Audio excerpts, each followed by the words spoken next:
This gotta be one of the best, like most effort, well-produced YouTube videos I've seen in a while, bro. I have been hearing from everyone under the sun, okay? My mom, my cousin, my baby cousin, my grown cousin, my granny. Okay, yeah, my granny.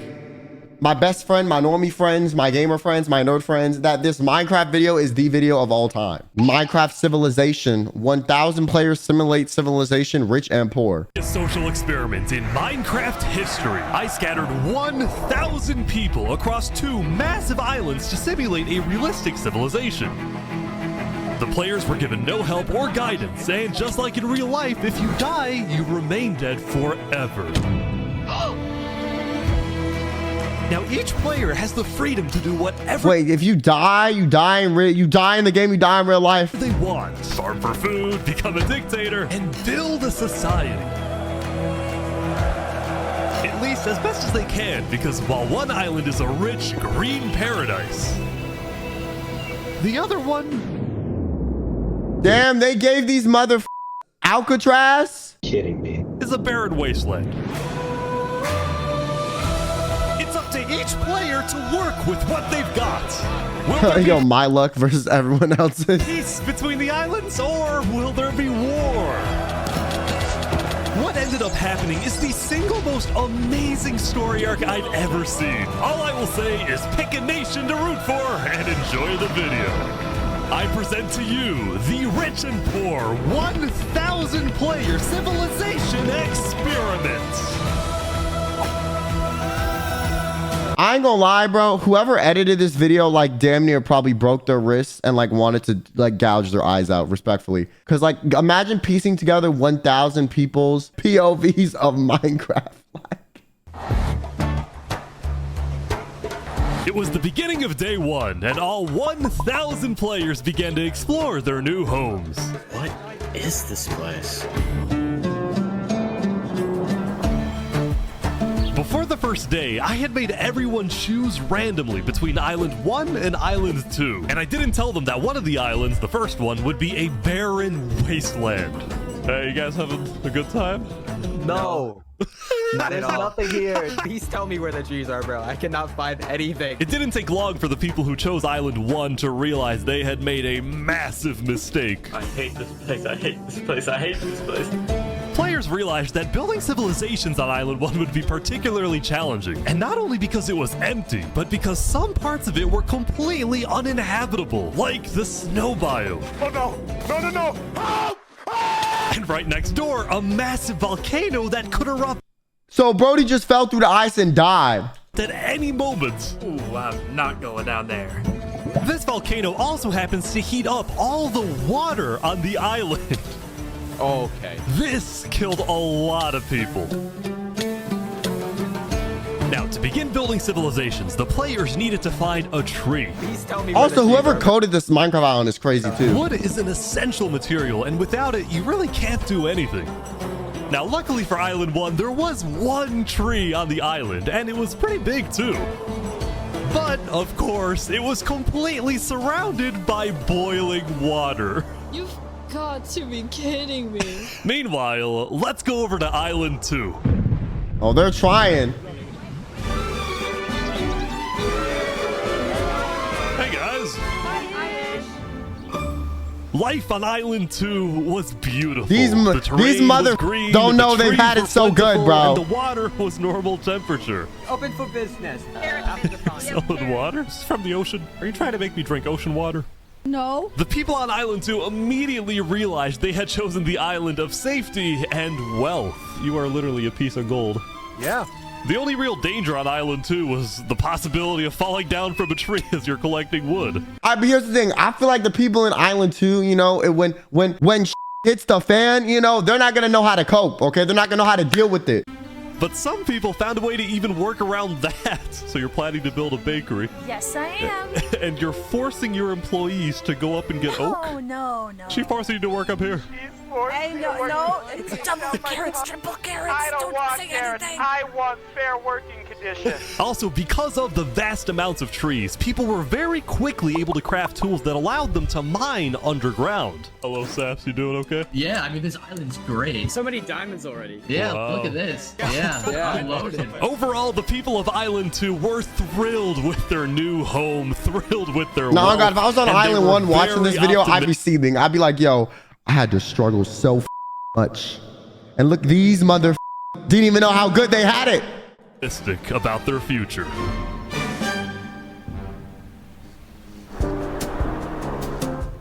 By the end of the first day, players on Island 1 had finally reached the big tree. You realize how high up you are? Oh yeah, no, we're not scared. No? No pain, no gain. Island 1 was still pretty far from having fully fledged civilizations, but there were communities starting to form. For How did example, they even this get player named food? Remy the Rats made a small restaurant to feed those who were starving. Remy the Rat, what are you serving them here? It's very popular. Bread? And you do, get you know? What the frick? Why? Wait, is this a bread line? Yes. Oh no. Yo, they in like a whole communist society where they giving out like bread and shit. I also got word that there was a small group of people who had chosen to settle in a weird location. People at the volcano. What type of people would choose to live on a volcano? Hey guys. Hello.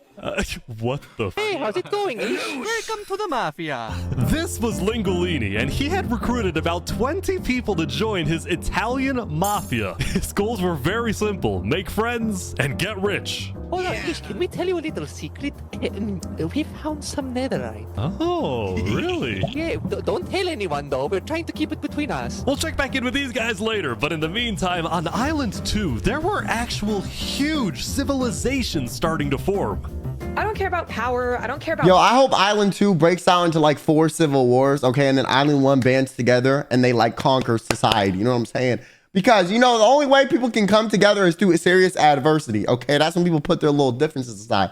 But if everyone's all prosperous, you only want what's best for you, you know? Government. I just want to make a nice place for my people to live. This player named Call Me Cass was the leader of about 50 people in a nation she named the Cass Coalition. And a coalition it was of very different types of people, including pirates, bankers, Canadian cartels, bakery owners, and their employees. I want fair working conditions. How much are you even being paid to work up here? Paid? People are getting paid? Now, later in the day, Island 2 would face its first conflict. What the heck? Hey, you guys can't be destroying the beach. Who are you? A group of about 20 people were extracting sand from the shore right next to the Cass Coalition. Cass was obviously not happy about this, but these people didn't care because they were from a much bigger nation called the Commonwealth.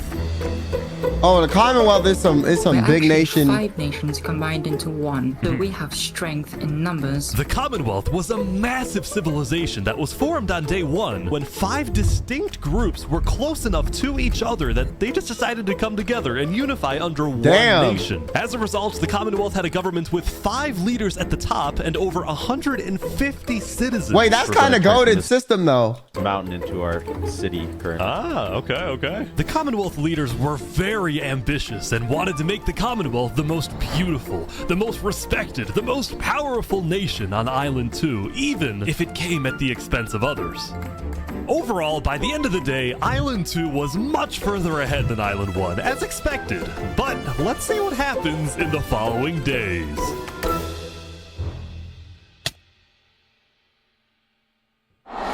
As players logged back in the next day, nobody was expecting that the beginning of day 2 would end up having one of the most consequential moments of the entire event. Remy the Rats was running his restaurant when he received a visit from a player named Spoon. Does anyone... Knight, I need food, I'm dying. Yo, Spood.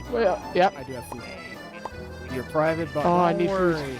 Oh, God, I'm too kind. I care about everyone else before myself. It's such a problem. Now, this player, Spoon, was a rising leader on Island. All right, buddy. Nah. You giving me that selfish dictator vibe. You try to seem all good. Okay, you want some Machiavellian strategy, but you're gonna be a problem. 1. He was known for always giving away his own food. See, But this he some people breadcrumbing them started to literally, suspect bro. that Spood's Later, supposed he gonna backstab those. I swear. generosity was merely a method to gain I popularity. swear war to between further caste and the his political Commonwealth. Okay, that'd be like waging war against like the U.S. as like, you know, the Philippines. Like, you're not winning, you know, respectfully. I mean, I'm not saying you're too tiny of a nation. ambitions. That is until Oh, one of his own killed him. Oh, he's a traitor. He was trying to assassinate Spood. Spood had survived an assassination attempt, which brought him exactly the attention he needed to cement himself as a legend on Island 1. People were drawn to him, and on day 2, Spood used this leverage to establish an empire named Westhelm. See, I'd be too stupid to like get anyone to follow me, bro. Like, I would just be like that random side character that like hates everyone and be like robbing respectfully, you know what I'm saying? But like, if someone tried to attack me, like I'm dying. I got no fighting skills in Minecraft. I would start like my own gang, you know what I'm saying? Like, you know what I'm saying? Like, oh, I need some like stronger people to fight for my ass. These people have made me emperor. This right here is going to be our capital. We're Or also I start some cult and then do some Jonestown and accidentally kill everyone. You know what I'm saying? Or with my luck, I'd be the guy that was accidentally killed, you know, when they were trying to kill Spood. massive coliseum. You mean where people fight to the death? Actually, you wanna know what I would want to be, bro? If I was put in charge, I'd want to be an architect to design the buildings, okay? Because those of y'all that have seen me in Minecraft, bro, I cook with building, bro. I cook. I made some crazy buildings like off the dome, bro. Like no tutorials, nothing. If y'all kept up with me at my past job. So I would love to do that, like be like the building architect, because I'm really good at exterior architects, but the inside decorating the interior, I'm so bad at. That's like my weak point. Even though the people of Westhelm were still struggling with food and resources, Now your their brain's too messed up for that. motivation No, trust me, bro. I've made some of the craziest builds before. I'm so dead ass. Like massive buildings with like courts, entryways, big gate. Like, bro, trust me. succeed was unbelievably high. Earlier, somebody tried to take my life. Someone with this face. But now, he's dead. For the first time, it seemed like the people of Island 1 had hope. The Ballad of Emperor Spood. Nearly killed by some dude. Island 1 was finally starting to develop civilizations, but not all of them were as motivated as Westhelm. Right next door, for example, was a cult named Nevermore that literally just boxed themselves in and wanted nothing to do Oh, so they on some Attack on Titan. they're the Eldia of this empire, with bro. the rest of the world. Quoth the Raven, Nevermore. And honestly, these guys weren't wrong to be pessimistic. See, some of the people who chose Island 1 had secretly been hoping that when they finally make it underground, they would find troves of iron and diamonds. But instead, they only found a giant layer of lava that stemmed from the volcano and covered the entire island. So if you were on Island 1, there weren't even resources once they found stuff to mine? Nah, I would be crashing out. I would be crashing out. Honestly, actually, normally I only need stone and iron, to be fair. I don't really need like diamond and all that. But like, I love me some quartz, okay? Let me make look pretty. Well, quartz is in the nether, to be fair. But wait, are they allowed to go to the nether in this? This lava layer ended up killing a lot of people. That said, a lot of people weren't necessarily angry at the poor conditions themselves, but more so about the inequality between Island 1 and Island 2. See, even though the two islands had a border separating them, preventing anyone from crossing for now, rumors were spreading about the wealth and the amazing environment of Island 2. Because of this, some people on Island 1 were starting to develop some feelings about the other island. Island 2 might be the better island, but we're the better people. Oh, yeah! In fact, artists on Island 1 Adversity! were already making propaganda posters, some of which were rather concerning, including a few creations by our mafia leader, Linguini. I want you, the model. Wait.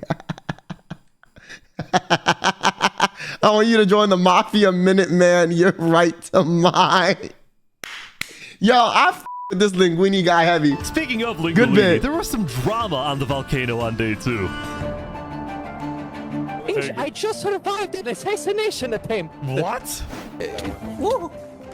Mamma mia, help me! I'm getting chased. Lego likes just attacked me out of nowhere and I had to run down the mountain. It was becoming a pretty common occurrence on Island 1 for people to try to rob or murder as a means to get food or resources. But Lingolini was not going to let that slide. Well, what are you gonna do about that then? I put the hit out on him. Everybody in the Mafia knows that the Lego likes is an enemy of the Mafia. But then, during our interview... Oh, wait, who's coming out over here? There's some people coming Oh, down. those are people from Infernus. They're our allies. Oh, really? Lingolini had decided to share his Volcano territory with a larger group called Infernus, whose main goal was to preserve and protect the sacred land of the volcano. I spoke with the leader. Wait, can it erupt and like rise up? Like, aren't they literally building in an area that's just gonna get like leveled? Player named Seneca, who described herself as the Queen of Infernus. We are a nation of the flame. We have to treat the volcano with the respect it deserves, and we hope we can work with Linguini to do just that. Seneca and Lingolini agreed Nah, to you sound too nice to be a leader. Nah, someone else is pulling the strings. I don't believe it. protect each other in case of an invasion and use the volcano's height and flowing lava to their advantage. If anybody tries to attack us, we'll kick them out like a Koopa shell. Now, speaking of invasions, on day 2, the Cask Coalition was approached by an army of boats. Oh, crap. Guys, I think we're under attack. It looks like for some... Okay, also, why would you join a small nation, bro? I ain't gonna lie. If I had the option in this, like, I'm gonna be a piece in the cogwheel because at least I know I'm set with resources. Y'all, I would not be joining no Cask Coalition, okay? I would join that big group or the ones that just wall themselves off from everyone, bro. Like, hell no. This little tiny nation, and that's scary. reason the Commonwealth was coming to attack. No, we can't fight this. We gotta run. Get everyone out. Get everyone out. But after a few moments of panic, it turned out to be just a group of immigrants who had gotten lost. We are not here to invade, I swear. Oh, I got We're not here to invade you, we promise. Seems like why are y'all here? It's you mother. But I didn't do anything. I just followed You them. brought them all. I didn't do anything. Okay. The leader of the migrants, a player named 3 Below Zero, profusely apologized for the scare, and then the migrants took off. What's going on, Cass? I know they didn't mean to do that. I'm telling my people not to worry. Glad to hear. Damn, I'm kind of like, that's kind of lame. Like, I was ready for bloodshed, bro. War, famine. You know what I'm saying? There's too much prosperity in this island. I need some suffering.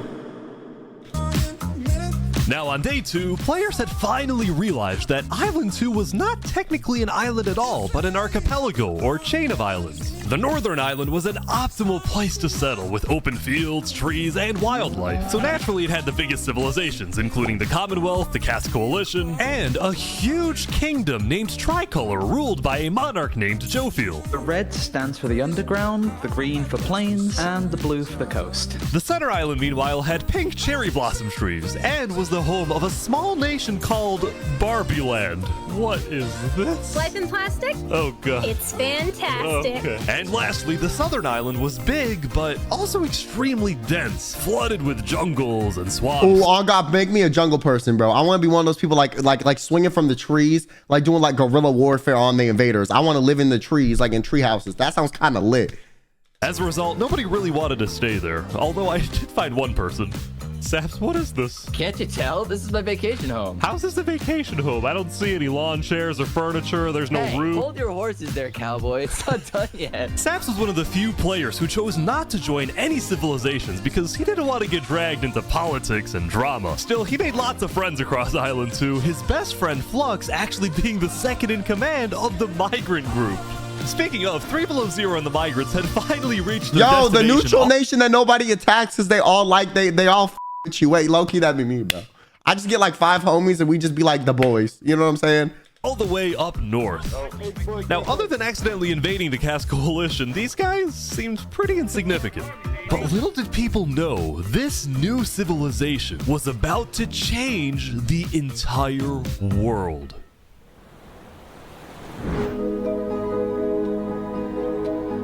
We are black. us to live where we live. And we intend to use And it did they for have good. the server on for 24 hours? We are enlightened. Like, how long did they have to play? We are the light. We are Luminara. The migrants had Well, Luminara decided kinda to goes call their hard, though. civilization Luminara. They saw themselves as the light of Island 2, the innovators. See, if you built like all court stuff with like glowing accents, I would really with the aesthetic. Inventors. See, the reason 3 Below Zero had chosen this specific location to settle, well, it wasn't by accident. After the first day, 3 Below Zero had used content and propaganda released by the people of Island 1 to estimate the location of the other island. He then used a coordinate system to calculate the northernmost point of Island 2. His goal was to settle as closely as so he wanted to be the first people they saw. So that when the day comes, when the borders drop, Luminara can build a massive bridge connecting the two islands, giving free passage as a sign of good faith to perhaps bring about world peace. But it wouldn't be that simple. The second in command of Luminara, Flux, as well as a few concerned citizens, did not want that bridge to be built. They had seen the Island 1 propaganda. They knew that people on Island 1 were angry. It took 30 hours and it's one single piece of iron. Nah, I would go to this island and kill everybody. I don't give a f. I do not care, bro. Oh God, I'd be like, let's make weapons, okay, and bread. No civilization. That's all we need. Because if we got nothing for them to destroy, we're not going to be upset when it gets destroyed. They got a lot we could take. You know what I'm saying? Their fear was that Island 1 would just use that bridge as an opportunity to invade Luminara and perhaps invade the rest of Island 2. But also, if Luminara just gave me free I would be nice to them. I wouldn't care, honestly. I would just be like, yeah, I'll join your nation, whatever. What job you got for me? Leading to a world war.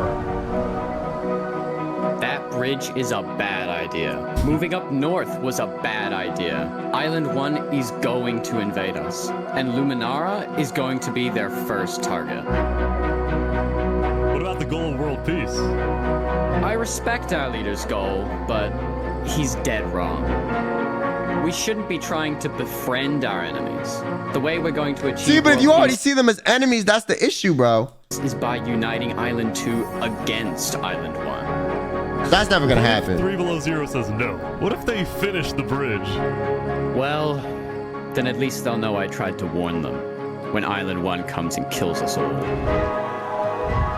Well, I kind of like the bridge, though. I kind of like the bridge. I ain't gonna lie. I mess with the bridge strat. Because, like, here's the thing, bro. If you have no resources and then they're over here like, hey, here's free stuff. Like, word.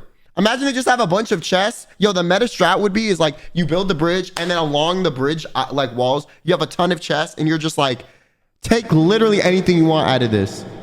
And it's just like free for everybody. Like all Island 1 people. You know what I'm saying? And you like organize it. I'm just saying, I feel like that would go crazy.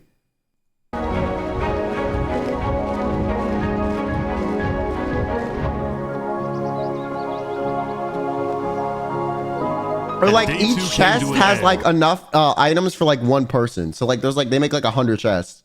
And like each one you can open one and just take everything out of it. And it's like a full inventory of everything you would need. Like food, iron, all the tools. You know what I'm saying?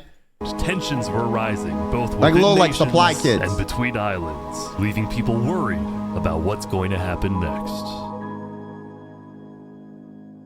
I still would kind of want to be a tree person that just snipes people though.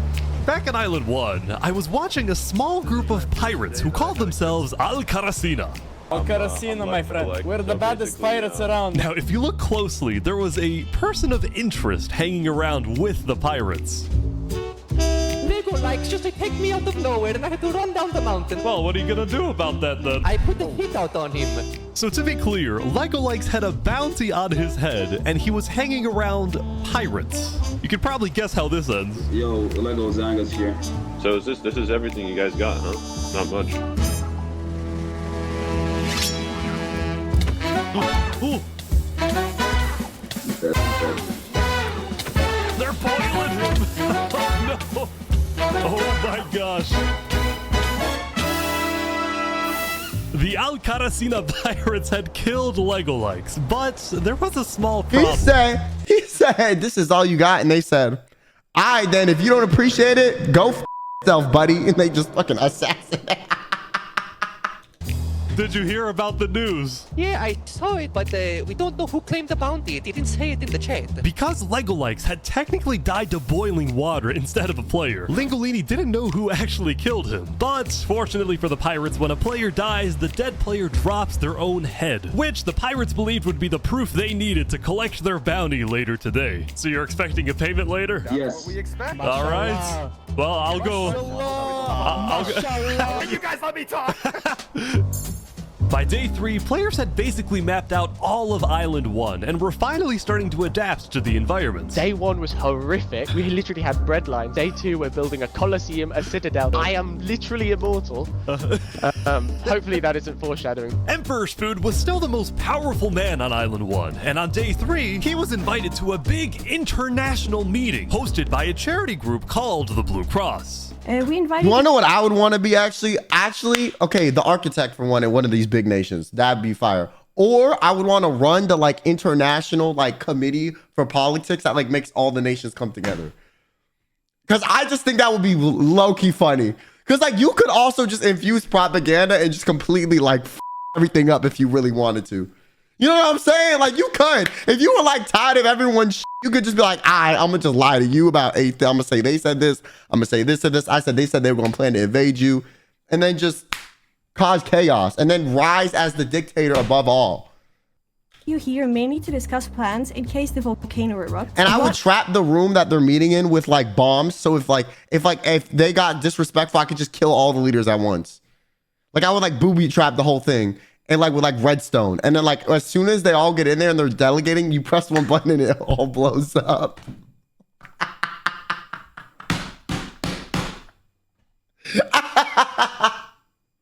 And just splunge the entire thing into chaos. You know what I'm saying? Like that would be fire content. That would be fire content. I would just need to convince a small group of people to build this. And then go to each nation with like a proposition and a scroll and be like, hey, we're holding a meeting here for all of the nations so that we can unify this island so that when Island 1 comes, we have a united front on how to deal with potential invaders. You lie to everyone about that. Everyone's like, oh yeah, this seems like a good idea. They all send their little delegates and their emperors and their kings, and then you have the whole thing trapped and rigged underground with like TNT. And then when they all get in there, you flip the switch and the whole thing blows up. And then what they gonna do? All their leaders dead. And then that's gonna cause literally every single person on every single main island is gonna no longer have a leader. So every nation is gonna go into chaos. It's gonna be like I caused the calamity. I should do one of these. Would people get mad at you for that though? I feel like that's fire content. A large bunker underground. Just not using flammable materials. We don't have any real plan, you know. What? You don't have plans? If that volcano erupts, you deserve to die. Or they band together and target you. But here's the thing. You got to think. There's so many people in these bigger nations that 100% just want the leader dead so they can take over. So there's going to be a bunch of really like evil people that wish they were the leader that are going to try to rise, and there's going to be a power struggle. There's going to be a power struggle way before they unite to kill me. Because who's going to call the shot that they should come and kill me? Right? There's not an organized group anymore. There's just going to be one random guy saying it, and maybe some people disagree, and then there's going to be infighting first. And while that's happening, me and my little group can go hide somewhere else. We're going to build like an underground bunker that has resources and just chill in that. And then like emerge like 2 days later to see the chaos I caused. You know? First Food had come in with good intentions, but it was there that he learned that he hates meetings. I'm gonna go there. When Emperor's Food left, the other leaders were unsettled. Was this guy really the figurehead of Island 1? Okay, we need a better representative. Then, basically right on cue. Elysium diplomats follow me. Bodyguards. Sorry guys, sorry, I'm late. This is Benji, and he's the leader of Island 1's second biggest civilization, called Elysium. See, on day 2, Benji had discovered that toward the outer edges of the island, away from the volcano, the water isn't boiling hot anymore. So he founded Elysium, which literally translates to a place of ideal happiness. And he made the nation to give peace-loving people a chance to relax and get away from all the troubles of Island 1. Wait. So this is on Island 1. Look at these Elysian guys swimming in the water. We were hoping that Lord-ish could Or did they somehow find a way to get over to Island 2? summon a single mushroom cow. All right, if anyone drops a pufferfish in the next 60 seconds, I'll do it. What do I have to do? What do I have to do? We need the pufferfish. Quick. There it is. All right.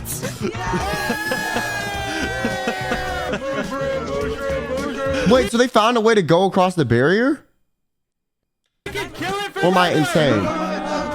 Now, back at the Blue Cross, Benji and the other leaders discussed the possibility of creating... No, it's Island 1. What I thought Island 1 was the awful island, though. Or is that Island 2? I'm tripping. All the leaders at the meeting, including Westholme's representatives, believed that... Wait, so this meeting happened on Island 1. Oh, I thought this was Island 2. Wait, on Island 1, I wouldn't do this, though, because there's no power struggle. There's not enough big enough nations to do the power struggle. But if I was on Island 2, the prosperous one, I would rig this place and blow it up. The harsh conditions of Island 1, an island-wide alliance could be a game changer. But first... Before we make this official, we have to convince everyone else to join. See, there were a few civilizations not present at the meeting, and to complete the full Island 1 alliance, the Blue Cross would have to go out and get them all on board. First was the Alcaracina pirates, who coincidentally never gonna join. pass by the meeting as it was happening. Hey guys. Hello. They were on their way to collect their bounty from the second nation not yet in the alliance, the Linguini Mafia. Oh yes, they're waiting. Hello, I'm looking for Mario. Hello, it's me. Ooh, mamma mia. It looks like a small brain. It sure looks like a Lego likes. Meanwhile, the Nevermore cults would probably be a little bit more difficult to convince, but the Blue Cross said they'd try anyway. Nah, if you pull up the Nevermore, I feel like they shooting your ass on sight, bro. It's like they got snipers. Now, as for the fourth and final nation, They got Mikasa in that ready to come swinging with her little blades and shit. Like, nah.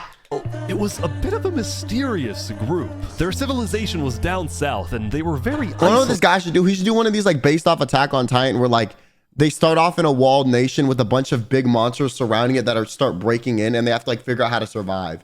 Like that would go kind of hard too. Ish, if you watching this, bro, do that. And if you do it, put me in that the idea, okay? I would do that, but I don't have enough money to hire somebody to code the you know? Isolated and secretive. They were also rumored to have an extremely strict government. With all the twists, yes, I would have it where there's also another island that no one knows about, another society that's like separated from the island that has no monsters. I would do that too. But like, I don't know how, there's no way you could simulate the beef between like the nations where like one nation sent the Titans to the other island, right? Like that's not a thing you could simulate. So I feel like genuinely the best idea would be just be not have another island. It would just be they all have to survive in like the Titan area. But there's like another area across a far, far sea with no Titans. But you have to figure out how to get there without dying because the ocean is too far to go. Like you'd make it where like in order to get across it, like you would die of food and of hunger and like you couldn't swim either and boats wouldn't work, you know?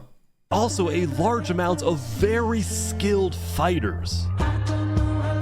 As a result, people were kind of scared to approach them, but they knew they had to eventually to complete the Blue Cross Alliance. They knew that if this alliance works out, it wouldn't matter that they all lived on the poor island. All of a sudden, out of nowhere, the most powerful force in the world would become Island 1. And then I would like get like some of my friends, if I was this guy, to be the Titans that attack people. Like, you know what I'm saying? So I could like tell them when to attack. Island 1 was supposed to lose, but now they were on the verge of turning their lives around completely. Or maybe you could have it where like you tell your friends are the designated leaders of some of these islands and they have the time powers. So if anyone like it's so they're immune, they can't die. So if anyone like betrays them, they just get executed. And in that way, like you can cause the two conflicts of the two nations or something like that. I think that'd be fire. The Titan concept, I would do that. If I had money, I would code it, but I don't have money. Bigger YouTubers like this can hire someone to like hire a coding team for this sort of content stuff.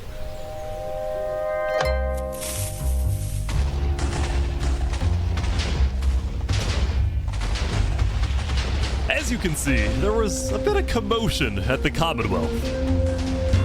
They had just exploded their own land because of a miscommunication. What happened was one of the 5 leaders, Coraline, got the idea that the Commonwealth was planning to move east. So she started telling everyone to move. Thus, believing that they wouldn't need their old land anymore, one of the citizens just decided to blow it up. I thought we were moving. What? We're not moving. I'm surrounded by idiots. Overall, the Commonwealth was having trouble getting anything done because the 5 leaders were constantly fighting over power. Yeah, 5 people is a lot to delegate. I'm not gonna lie, like maybe 3 would be nice. Or each one would be in charge of specific things. Like, oh, you're in charge of the food. You're in charge of the agriculture or like the hunting. You're in charge of like building this thing. You're in charge of getting like diamonds and like mineral resources, you know? There were 5 leaders, each with and one of them plans vote, the city and like what to do with the resources. Like on some government system, you know? Like you couldn't have everyone be an equal power figure. You would have to have like each person have a job. Nations, each with a differing amount of citizens. Should the smallest faction's vote have the same weights as the biggest faction's vote? It is ridiculous that Armin's vote is worth the same as mine. I mean, I need about 50 people, and he has barely 5. Because of all the fighting and disarray, Commonwealth citizens started moving to other nations like the Cass Coalition. Cass's style of governing, letting people do whatever they want, was making her very popular with her people. I've been with Cass since pretty much the beginning, and she's established a democracy, a true one. Really focused on like letting everybody do their thing. But at the same time, the lack of any regulations had some unintended consequences. I also feel like what you could do for this too is you could like make designated plots. Like if you're like want to do it, or like you can do whatever the hell you want on this plot. You know what I'm saying? Like that would be good too. Like players making strange and ugly buildings. So to solve this, Cass hired a building inspector. I have placed a lot of foundation for a glorious city, basically made out of stone. That way no one can burn us down. However, the building inspector did get a little power hungry. What's going on here? He said he's gonna demolish my house because it's not up to building code. Because it's not up to code. So then, citizens took matters into their own hands.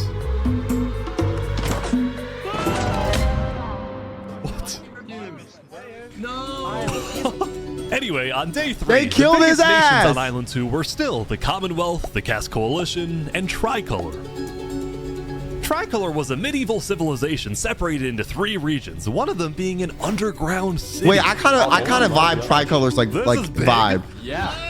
People didn't really know that much about Jofiel and Tricolor because they tended to be more private. Jofiel was more interested I really would want to be like an private. assassin though, but like I'm just not good at killing people respectfully. So I would have to like manipulate people's minds. I would want to do some government heist where I make a alliance with all the governments and then just kill all of them though. That sounds fire. I would so do that. I would so do that. Imagine the content I would do by making this entire experiment into a calamity power struggle. Like that would be content for days. But like, instead of having nice Minecraft YouTubers, you get like W or L streamers. They're just cursing each other out. Rather than doing outside You be diplomacy. assassinated? I don't care. I would go down as a legend, bro. I would go down as a legend. I changed the fate of humanity. But people would still come to Jofiel with all the political news of Island 2. I am so tired of the politics already. I've got some news. People are concerned. I would solidify my spot in this thing Colonize them. by doing that. Now, this particular rumor about a group named Aperion colonizing people happened to be false. Aperion... Or I'd do something where I'd build like an underground society where like we're like weird moon people or something and we just like have different rules, and if you come into our little area, we just kill your ass. Or like we force you to do like into like labor. Was just a small town led by a Awesome, player weird, named Alkaline, and it was actually the only nation other than Luminara that directly bordered the ocean next to Island 1. I kind of like Luminara though. So That slavery? said, Well, the there'd be no rumor slavery if you didn't come to our nation. We just want to be isolated, you know? So if you come in, you got to work for us. But if you don't want to come in, then you can stay out, you know? That Island 1 was uniting was true, which got some people worried. It'd be like that one group that walled themselves off. So Jofiel invited over all the major leaders and diplomats of Island 2 for an emergency Tread carefully, meeting. white man. Okay, well, like, not slavery in the traditional sense. This is Minecraft, man. I literally talked about killing every world leader in this experiment, bro. And you're worried about me saying, like, you gonna work for me. Like, come on now. Come on. I've said worse about what I would do in this simulation. Okay. The only leader who declined was 3 Below Zero because he I was still busy really would building want the to do like Luminara some bridge. alliance So he thing and sent just in kill his everyone though. place That sounds his so second in fire. command, Flux. Flux, what's your plan here? I'd cause like the third great ninja war of Minecraft, bro. Below Zero says we need to Oh, make God. sure everyone unites against Island 1. Good luck, sir. And because this meeting was the most important event yet on Island 2, Jovial invited a neutral mediator, someone who could lead the meeting in a this fair guy? manner and wasn't a part of any nation. Wait. Saps, where are you going? Apparently they're making me lead the meeting with all the Wait, Saparata kind of You cooking. sound very excited about it. Oh no, I'm not excited. I'm terrified. I'm accidentally gonna cause a war. Or you could intentionally cause one, which would be more fun. Alright, I think everyone's here. Welcome. Well, we at the great and mighty Commonwealth are looking forward to a productive conversation. Thanks, it's great. So, as the president of Aperion, I'm actually really worried about our town, which is why I'm proposing we all join a defense pact. If one of us gets attacked, all of us are under attack. Here. I can agree to Yeah, that. I like that. That's good. That's a good start, but if Island 1 attacks, say, Luminara, well, by the time you can even arrive to defend us, everyone at Luminara will already be dead. Which is why I think we need to focus our efforts on preventing an attack in the first place. An attack is inevitable. I'm just saying. Hold on, Flux. Let Jovial finish. Island 1 is starving. They're not going to attack us. They have bigger problems. And Wait, no, all right. Who said that? You a dumbass, okay? The one thing that causes people to commit crime is poverty and lack of resources. When people get desperate, they take desperate measures. I'm hungry, I'm gonna kill you to eat, okay? That's why in like more established societies where everyone has money, they're not doing stuff like that, okay? They're doing like corporate embezzling because that's greed at that point. They don't need resources. They're just trying to get richer and screw over X, Y, Z to get richer. That's why there's slander campaigns, okay? Corporate embezzling, stock trading, all right? But the famine and the fighting, that's when you got nothing because you need to live. You need to survive. So this leader is dumb. No. This leader he's as misguided. For a second, how quickly we could change their hearts and minds if, instead of treating them as an enemy, we send them aid. Okay, I mean, you cooked with that though. I think Joe feels right. We do the defense pact, but we also send aid to Island 1. Also, I feel like Cass is kind of an L leader too. Yo, I'm sorry if y'all watch this. I'm just talking about in the simulation. Okay, I don't think y'all are bad people or nothing. Because her nation is pretty much in disarray, bro. Okay, they assassinated the one guy she appointed to keep order because it's so disorderly. Basically, we're ready for an attack, but we try our best to prevent it. I'm on board with Like that. she doesn't have enough of a backbone to be a leader, you know? I can agree to that. The Commonwealth agrees. Guys, no, this is ridiculous. Island 1 is literally making propaganda saying... Okay, either Fluxion is gonna be the guy that causes chaos, or he's gonna get assassinated for these strong opinions, bro. To Island 2. They're jealous that we live in a paradise, and they're gonna invade us no matter what. And you wanna send aid to them? Guess what? They're gonna take whatever you send them. Food, armor, weapons, and they're gonna use all of that against us. Okay, but why would they if they don't have to work for it? Like if they're getting free stuff, bro, and they don't have to fight for it, like why would they risk dying to fight for it? Like at that point, like they can just keep using you until they have enough resources to sustain themselves. Like, I don't know. He might have a point. Hold on. Island 1 isn't evil. They're not savages. They just need help. You cannot be this naive. Well, there's a guy under the table. There's a guy under the table. Everyone is super on edge. They're worried about traps. Oh, damn, they are super on edge about traps. Okay, they're smart. See, I would have rigged this whole place though. I ain't even gonna lie. United. They have hundreds of people all aligned. And then I would have gotten like a bunch of people in the trees with like arrows pointing at all the leaders' head, like tracking on them on some like comms. You know what I'm saying? Like a whole team of assassins just in the same goal, to kill us and take our resources. If they decide to attack any single one of our nations, it'll be easy. All they'll need to do is walk ahead, which is why we need to either merge all of our nations right now. We all choose a spot and combine into one civilization.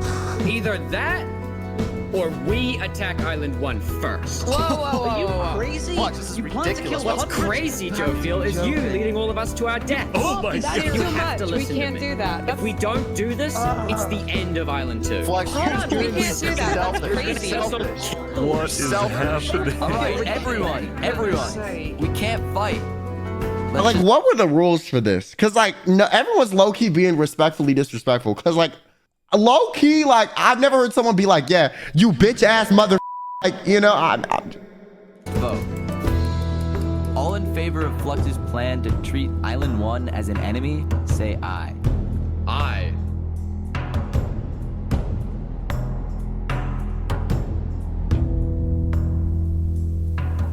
All in favor of sending aid to Island 1. I would love to participate in something like this, though. This seems so fun. I love me some Minecraft.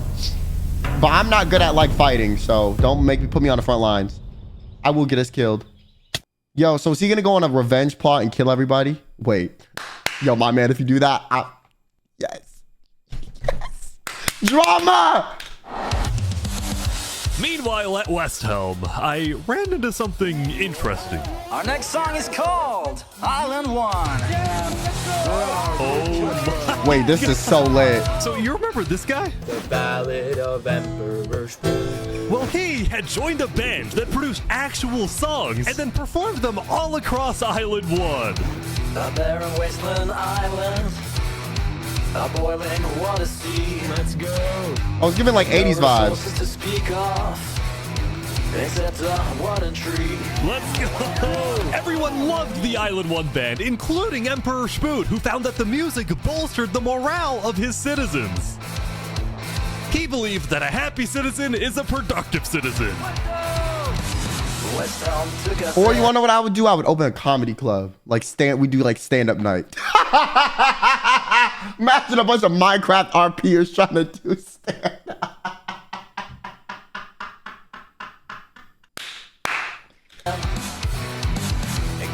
Yo, that'd be fire. Even though Emperor Spoon was but like I host like the entertainment district, okay? And I put on like this shows. I do like a Wild and Out series where like people roast each other. I do one where like people like sing, perform. That would be fun actually. Doing that, being like the entertainment district. Figure, West Helm itself was the opposite. It had an army, a storage system, and a hierarchy, from emperor all the way down to citizen or plebeian. And of course, there was the Colosseum, which when finished, will play a major role in West Helm's justice system. That said, Emperor Spood was not happy when he heard that yesterday, Benji and the other leaders had been talking poorly about him. Okay, we need a better representative. Our final goal is to put Benji Button in here. No, that is a joke. That is a joke. You don't want Benji to die, do you? Well, I mean... Allegedly. Benji and the other leaders were concerned that Emperor Spood is unstable and may one day try to take over the... Yo, didn't I call that Emperor Spood was gonna be some crazy gritty dictator like Frame 1, bro? Like, I called it. Entire island. The musical could be Amazing Spies. Yeah, you could do like Recon. Yeah. The group that's like the road group that's gonna kill everybody at the meeting, my little group. Like I could have them. They get everyone like brainwashed with music, and then you hear all this stuff, and they perform in all these political campaigns or whatever. And then once they finally have established governments and all these societies have formed, we call them all for a meeting with this concert and blow up the whole place. Because if it's for a concert to celebrate, people aren't gonna think like it's important, you know what I'm saying? And their concerns only grew. So they're not gonna check for like bombs. Listening to Napoleon on Spotify. But they also knew that if Island 2 were to ever attack, they needed Spood on their side. So they didn't know what to do. Island 1, well, here we are. This one bit is so good. Yo, I'm theory crafting like how to like kill every, like how to like destabilize every society in this, bro. You're welcome. I'm the best. Here's the thing, I don't know how I can convince anyone to be crazy enough with me though. Like I'm not good at like Machiavellian like tactics to get enough people on my side, bro. Twitter hates me. Like clearly I can't convince people to do shit, okay? I can't even convince people I'm not a demon. So it's like, I don't really know how I would do it. I would need to be like that one neutral guy at the first that everyone likes and just play cool and play chill. And then eventually I turn on everybody.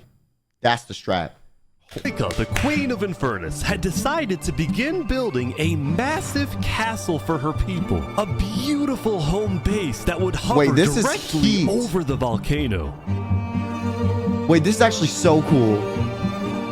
Yesterday at the Island 1 meeting, a lot of leaders expressed worries about rumors that the volcano may erupt, and they talked about how they would each take different precautions. Everyone believed that the volcano was dangerous, except for Seneca, who had decided to take the opposite approach. It's all just paranoia. If we really value the volcano, we need to have faith it won't erupt. The main goal of Infernus as a civilization was to preserve the sacred land of the volcano. Oh, it's erupting. So what better way to show faith and demonstrate loyalty than to make your home right above it? It's gonna erupt though.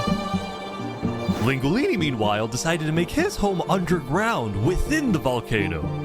That seems more smart. Under the ground, like a Goombas. Lingolini's main goal was to get rich, and having direct access to iron and gold was one reason for him and the Mafia to live there. But it wasn't the main reason. Remember this interaction from day one? Let me tell you a little secret. We found some netherite. Oh, really? Scattered throughout the volcano were pieces of netherite, the rarest and most powerful mineral in all of Minecraft. Not even Island 2 had netherite. It was the single secret advantage that Island 1 had. And the only ones who knew about it were the Lingolini Mafia and Infernus. Oh. Now, even though Infernus Wait, can netherite sustain lava? Like how Lingolini was desecrating what they consider to be sacred land, they made a deal with him. The Mafia can keep mining so long as they provide Infernus with some of the minerals they find. But Lingolini was unsatisfied. They want to use us. They want cheap labor. I'm not giving them anything. Lingolini didn't like how Infernus was basically forcing the Mafia to mine for them with nothing in return. So he secretly instructed everyone in the Mafia not to give Infernus anything. Wait, but like Infernus is gonna know, bro. Like you should just give him a tinier portion than you initially anticipated. Like give him like you mine 64, give him 4 off the top. You feel me? Like give them like 2% splits or something crazy. Make it low.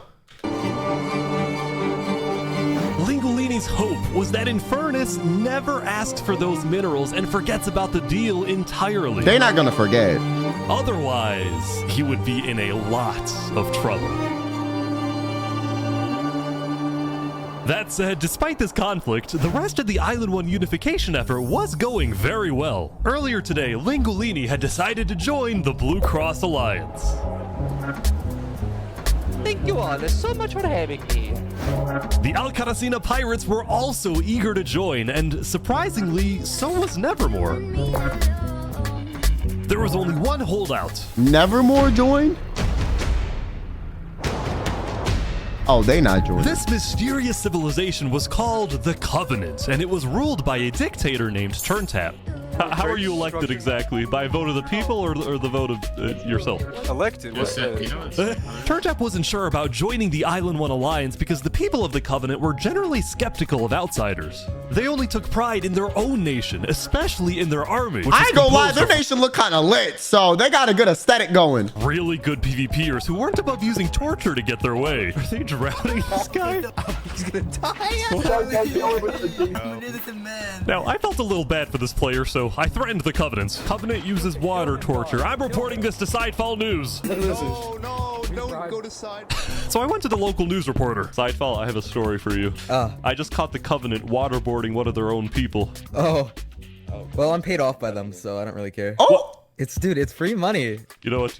It's called a business for a reason. It's not for profit, okay? Sidefall ran a news business with questionable ethics. He was also known for making up fake stories, writing things like, "The lava is rising," just to sell more papers. That said, earlier today, he had made a Keemstar, Minecraft Keemstar, could devastate the entire island. Island 1 had a lot of known dangers, from the lava layer to the boiling water to the powdered snow. But there was one last danger that nobody knew about until now. Aren't these things like damn near impossible to kill?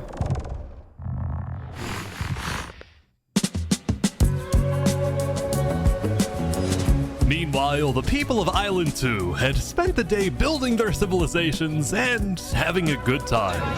Like every time I've seen one of those in Minecraft, like it was death for me. Like you need like netherite weapons for those, right?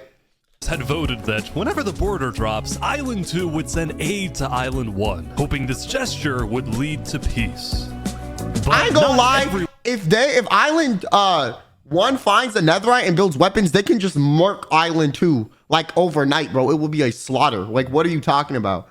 Like, what are you talking about, bro? Everyone agreed with this approach. The end of Island 2. When Flux returned home to Luminara, 3 Below Zero was furious at Flux for causing chaos at the meeting and for going against Luminara's values. 3 Below Zero. I don't think Island 1 has a lot of diamonds. Wait, do you need diamonds to turn netherite into weapons? I thought netherite was just weapons. Or do you need that to get the netherite? Oh, I don't really know how netherite works, bro. I ain't gonna lie. Heavily in favor of sending aid to Island 1. The whole point of the Luminara Bridge was to make peace with Island 1, not to start a war. As a result, 3 Below Zero demoted Flux from his position as second in command. Damn, Flux about to go on a villain arc. I spoke with Legacy, a citizen of Luminara. Yeah, Flux has been gone all day. People here don't really like him anymore. Flux and his crew had spent the day building a secret bunker under the ocean, a place for them to hide if Island 1 attacks. And then Flux spent the rest of the day helping his best friend, Saps, finish building his home. Despite all the chaos, Saps still reached out to me after I was demoted. Mr. Mediator, what a good friend. Flux over here can be a little unpredictable, but he's my friend, and I know he genuinely wants the best for us. Even though Flux was much more ambitious than Saps, these two had become very good friends. So many diamonds already. Yeah, look at this. Yeah. I'm loaded. But just as day 4 was about to come to a peaceful... Wait, Flux is gonna use Sap to like take advantage of like his goodwill and then like screw over everybody and cause like plunge the world into chaos. And I'm here for it. If that happens, by all means, cook. I'm please. Cook, do it. Okay, I want to see it. I'm waiting actually. And something happened. But I'm kind of eating this up, bro. I'm loving this. Island 2 forever.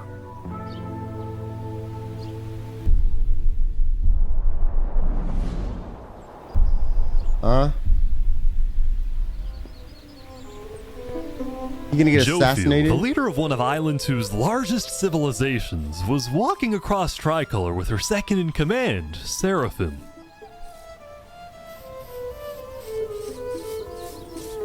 Seraphim kill him?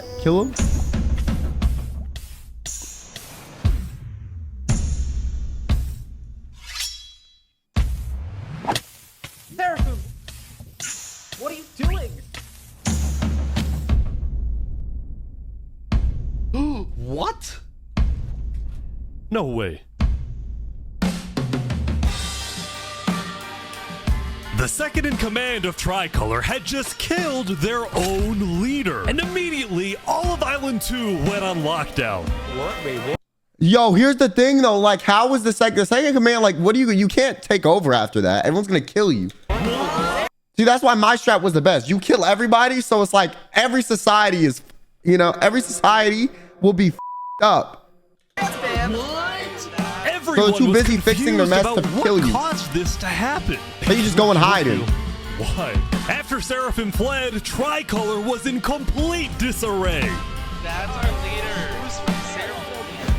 Back at Saps' place, Flux told Saps it might be a good idea for him to call an emergency meeting with all the leaders. So, for the sake of the island, Saps agreed to host a meeting tomorrow. But for now, he and many others headed to Tricolor to help them restore order. See, if I was Saps, I'd let you hold the meetings, but I'm not going to your island to fix it for you. You got me up. I'm too involved. I'm too entwined. That's how you get killed. I guess if you're a very fair mediator, then the people won't mind it. Oh, was she a part of his group?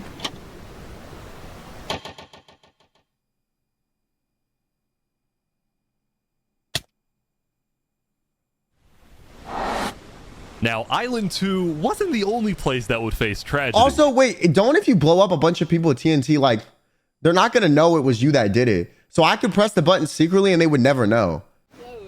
Oh, what? The leader of the Alcaracina pirates, Noble Bucket, died very suddenly. All right, they sent me the footage of what happened. Oh, no. He doesn't know the lava layer's there. Oh! No. I think I'm dead. I think I'm dead. I think I'm... Oh my god. With world leaders dying left and right, the media had plenty to report on. The most trusted news company was from Elysium, called Daybreak Media. We're number one because we actually report the truth, unlike that bozo Sidefall. And later into day 5, the news would get even crazier. Imagine you just die from lava. That'd be me, bro. That's why I couldn't be a leader. For purposes of unity, the Covenant had finally decided to join the Blue Cross Alliance, thus successfully uniting the entirety of Island 1. But right away, the strength of this alliance would be tested. I still think this is the coolest base. A citizen of Infernus had accidentally told someone outside of Infernus that there was netherite in the volcano, and this news spread all across the island. Treason! Execute them. This was a disaster for Infernus and the Linguolini Mafia, who had been trying to keep the existence of netherites to themselves. Immediately after hearing about the netherite, the Covenant sent a mining expedition into the volcano without telling Infernus. And lo and behold, a bunch of them are gonna die. Confirmed there was netherite.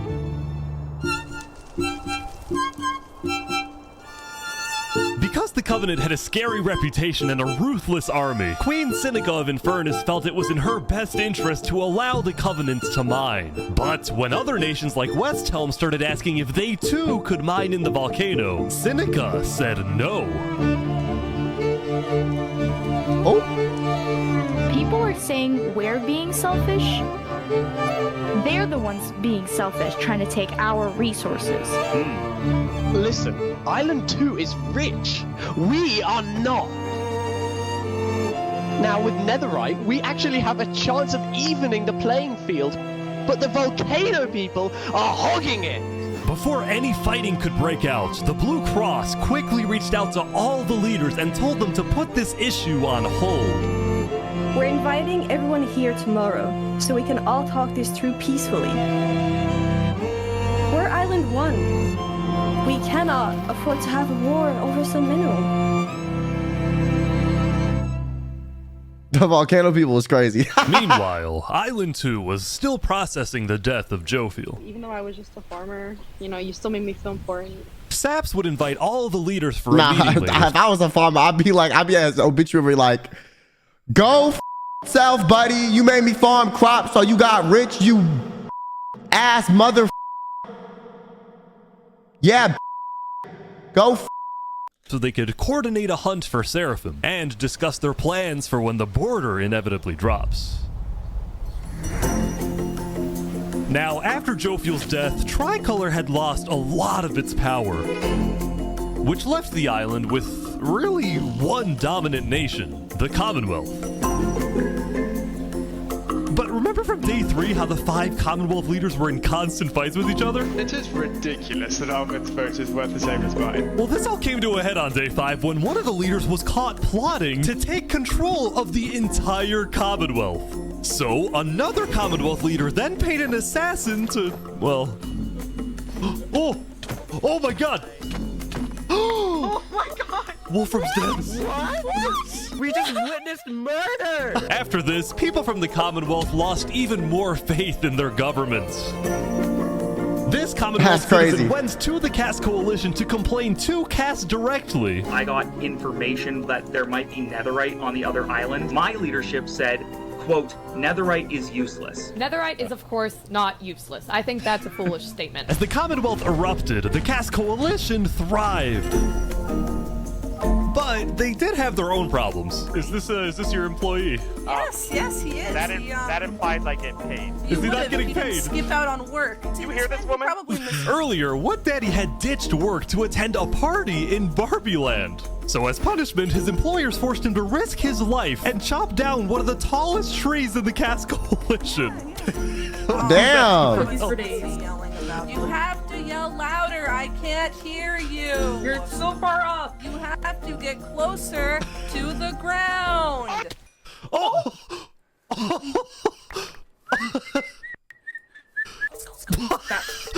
What the?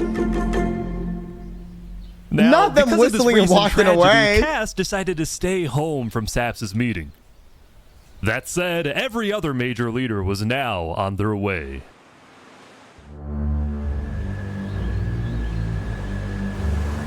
As the leaders and representatives arrived, there was one person who would be notably absent, banned from attending the meeting.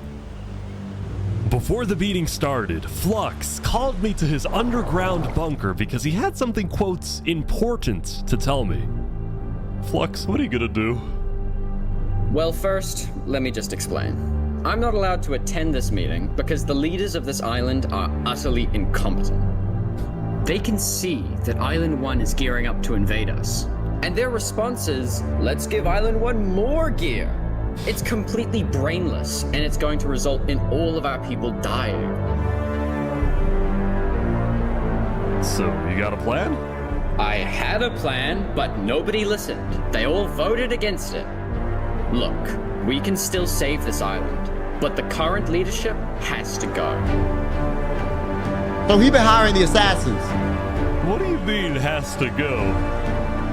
Wait, did he blow up the whole meeting like I wanted to do? Wait, maybe Flux is my goat. And I'm done waiting. It's gonna happen today. Yo, Flux, if you blow up the whole meeting. Yes! Yes! Alright, leaders, welcome. Thank you all for coming. We have a lot of very important stuff to talk about. You know, during the first meeting, there was one person there who actually understood what I was saying. Seraphim reached out to me, asked me if they could help in any way. I told Seraphim to kill Jofield. And today, we will finish the job!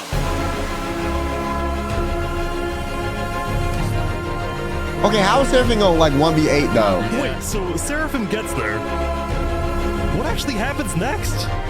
Something I didn't want to do, but something that needs to be done.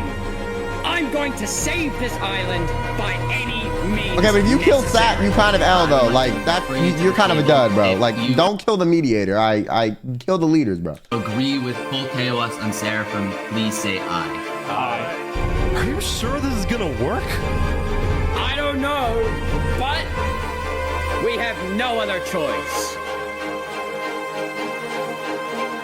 Alright, so I have something to say. Is there a possibility, any possibility, that the assassination of Wolfram and the assassination of Jofield by Seraphim is any way connected? Is there a conspiracy going on right now? Do we think that's a thing? Are leaders safe? I have reason to believe that leaders are not safe. Flux, do you feel any guilt doing all this? Well, part of me feels bad for Saps. I also don't think the leaders are safe. What do you mean you feel bad for Saps? He has no idea what's about to happen to him. He's dying? But if you had to betray one person to save 1,000... Wait, okay, why are you killing Saps though? Would you? What did I say? He rigged the whole place. Yes! Yes! Oh my God, wait. Flux, you did exactly what I wanted to do. Yes! I didn't do that. Oh my God! Why is there a track? Is this all a setup? Saps, look, where's Saps? Where did he go? Did Saps do this? Wait, Saps? We have to find him. Hunt him down! Kill him! Kill Saps! Saps, where are you?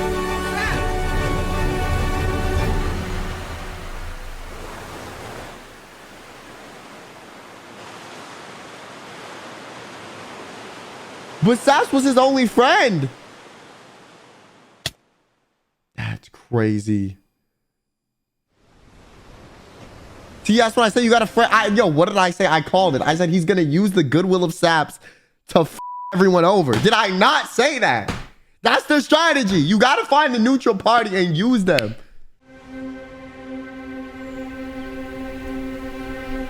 It was a new day, and Island 2 was in shock. On day 4, when Saps was in Tricolor helping the people after the death of Jofiel, Flux and his crew had built a trap in his roof. And Saps did not know they had done this. He had been framed by his friend Flux, used as a scapegoat for Flux's plan. But because they had to rush to build the trap, it actually wasn't fully successful. Some of the dripstone, including the one meant for 3 Below Zero, had failed. But overall, the trap still killed the leader of Aperion, Alkaline Alk, a leader of the Commonwealth, Coraline, and 4 other very high-ranking officials from across the island. The people of Island 2 were dead. I would never be invited to my private island for a meeting. Just saying. That's what I'm saying. I don't know why I would put it in my. I would not put it at my house either, bro. I'd be like, y'all build the center for this. I'll mediate, but I'm not building it. You're not having it at my place. Devastated, confused, and angry. Our leader's dead. What just happened? After the trap went off, Seraphim was immediately caught and killed. Oh!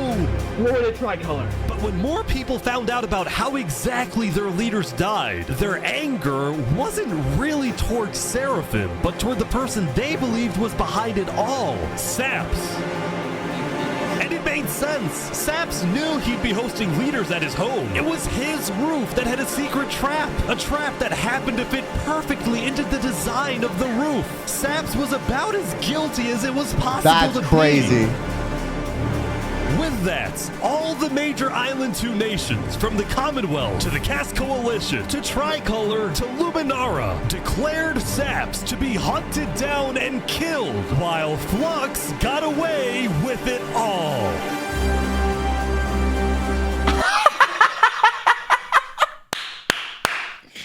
Yo, Flux, I f***ed you. This is exactly what I would have done too, bro. This is exactly what I'm gonna do. And you wanna know the crazy part is? The only other outcast aside from Sap is Flux. So then Flux is gonna rope Sap back in on some, I'm so sorry they treated you badly. That's crazy, they betrayed you. And then use his good and use him for more dirty work. If you had to betray one person to save thousands. Yo, that's exactly what I would have done, bro. That's exactly what I wanted to do. At the beginning of day 6, it was announced that this is just peak content. On day 7, the border between the 2 islands will finally fall.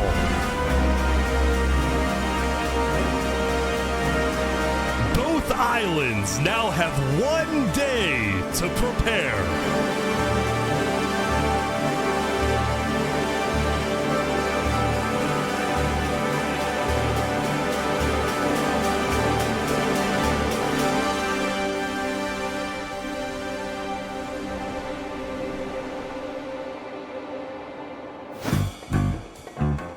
Now, when the people of Island 1 saw the chaos happening on the other island, most just didn't really care about it. A lot of the hatred against Island 2 that was popular in the early days had faded away. That is, except for this player named Oppenheimer, who was determined to take out Barbie Land because in 2023, the Barbie movie had outsold the Oppenheimer movie. Wait, that's low-key kind of funny. I'm building a nuclear rocket that will make yesterday's chaos look like child's play. But when Oppenheimer tried testing his nuke, it went up, and up, and up, and was never seen again. Now, day 6 did present some new challenges for some of the civilizations. For example, at Nevermore, what is this? What are you doing up here? I got voted out because they hate me. No! Come on! No, jump! What about me? I can shoot. No!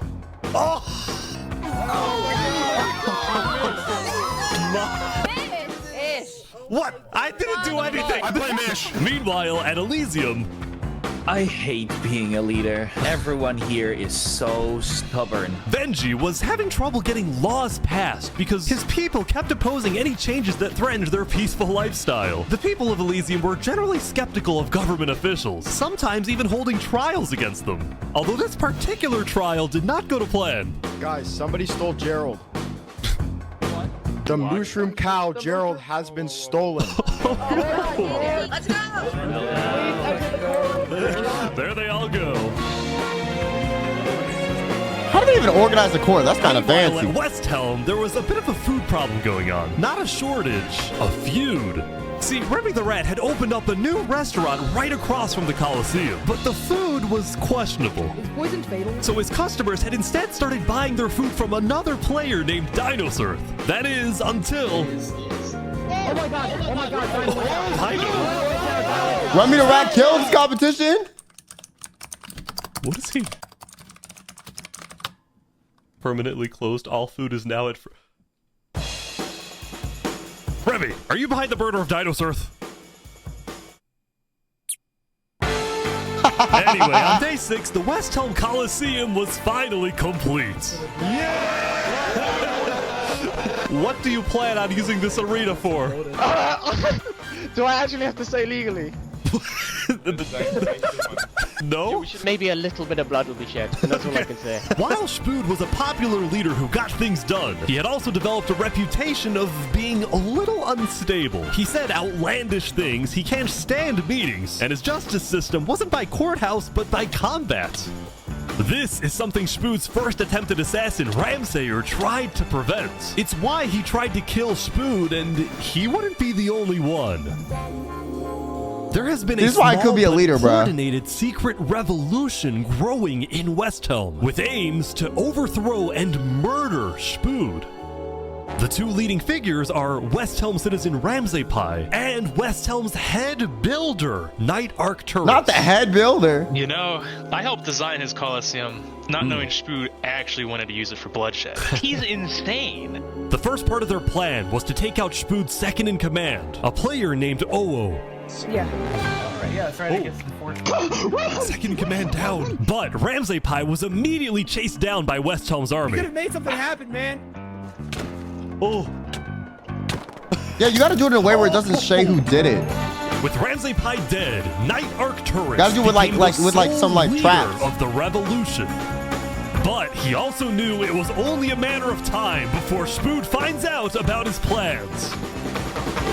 I want to make one thing clear. Anybody who is caught plotting against me will be executed in the name of West Helm. Glory to West Helm. Glory to West Helm. Glory to West Helm.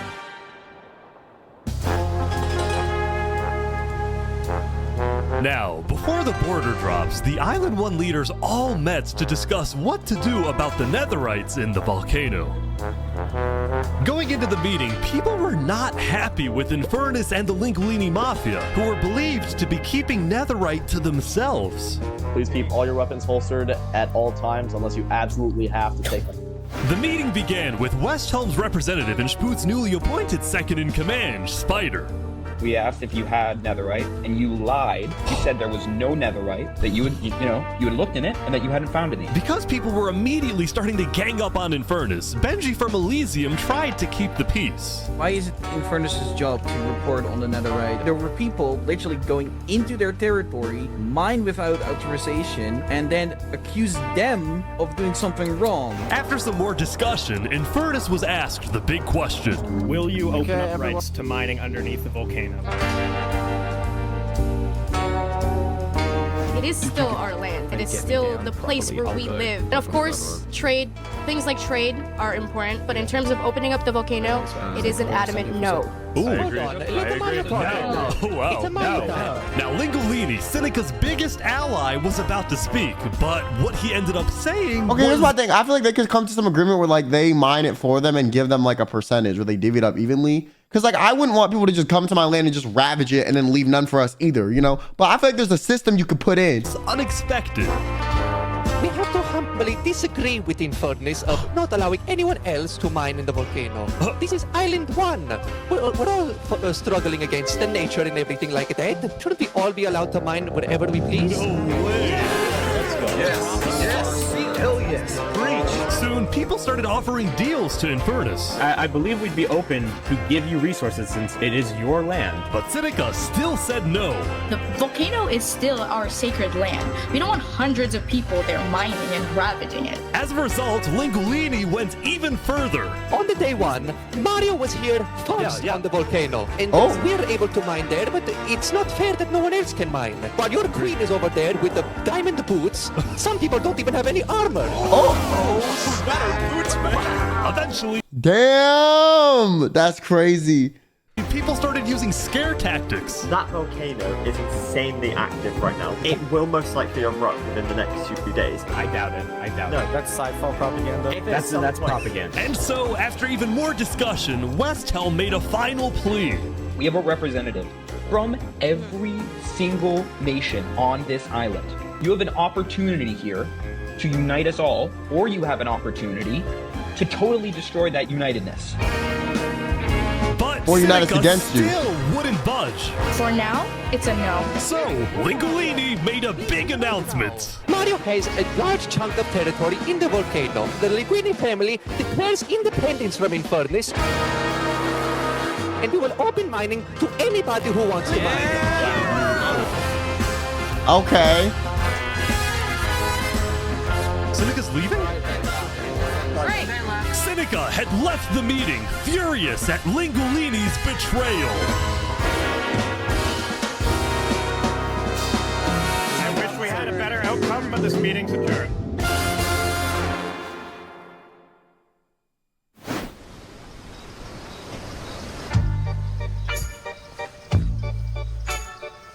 Saps, what just happened? Dude, what just happened? Every leader in front of me just died. And you had nothing to do with it. It wasn't me. Someone was in the roof. I'm getting framed-ish. Following yesterday's trap, Saps was on the run, as he was now the I most still wanted. low-key love the fact that my man's Flux did all that. Yeah, I really do. And notorious criminal on Island 2. I'm screwed. What am I supposed to do? He had no choice but to hide amongst the dense jungles and swamps of the southern island. But he also knew that the longer he hid, the more guilty he looked. So earlier, he had decided that he would turn himself in under the condition that he is given a fair trial. Flux, meanwhile, was satisfied with the success of his plan, but it wasn't over quite yet. We got 2 leaders left to kill. Call me Cass, and of course, the guy who demoted me. And because Seraphim was dead, Flux sent another member of his crew to take care of the job. Oh no. Oh no. There we go. Okay, but like, why are the leaders not walking around with bodyguards? Like, am I tripping? Like, yo, if I was one of the people that had like a leading nation, I would literally have like bodyguards. You know what I'm saying? Like, why don't you have bodyguards to stay in your little castle? You just out there frolicking in the field for anyone to come up and like hit you. To the world, this looked like yet another senseless assassination. But to Flux, it was the strategic progression toward making the people of Island 2 paranoid. So paranoid that they wouldn't trust anybody, and especially not Island 1. In fact, the new leadership of Tricolor was already preparing for Island 1 to invade. I think we should secure our nation, make sure we have plans when inevitable war and fighting starts. Sending aid to Island 1 was officially off the table, and the construction of the Luminara bridge had come to a stop. After all these days, Flux's plan was finally working. That's crazy. Now, the Cast Coalition, meanwhile, hosted a diplomatic meeting on day 6 to try and increase... Okay, but how did no one suss out the one guy that they voted off in the first meeting ever would be pulling the strings for all of this? Like, you know what I'm saying? The morale of Island 2 before the border drops, although Cass herself was too scared to attend the meeting. And I want to enter, but my members are telling me not to because there was an attempt on my life yesterday. Right. Because Cass was one of the last remaining major leaders on Island 2, she now had guards with her at all times. Why did you have guards before? Why? want to make sure you guys do not die. Please don't die. That said, everyone would soon be tuning into the trial of Saparada to find out whether Saps will be freed or executed. Several nations argued over who would get to host the trial, but the Commonwealth ended up winning. We've made this beautiful venue to show the world that the Commonwealth is still the strongest. Damn. But first... Down in the mines, I've been searching for something. Yo, this band is cooking. Why is it up here? They're moving the warden up. No. No, they're not. Wait, what are they doing? They're bringing it to the surface.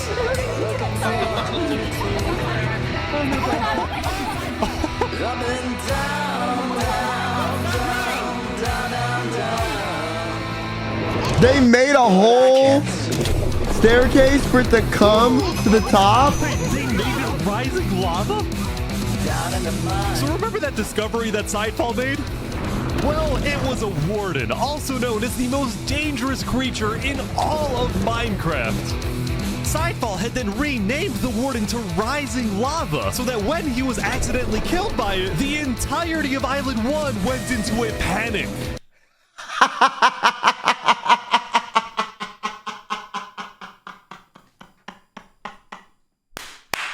I fuck with you too. Yo, you're a genius. Nah, you're a genius. That is some 400 IQ shit, bro. Oh, that's evil. That is evil as hell. I support though. I fully support. I fully support. The lava is not rising, but this is just as dangerous.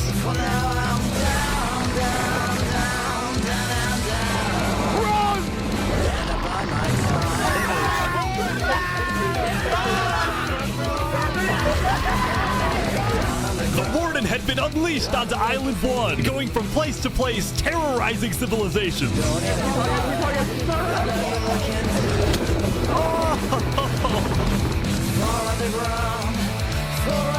Can it just break through any surface? Oh my god. Dude, how is anyone gonna stop this? Until eventually it got to West Helm.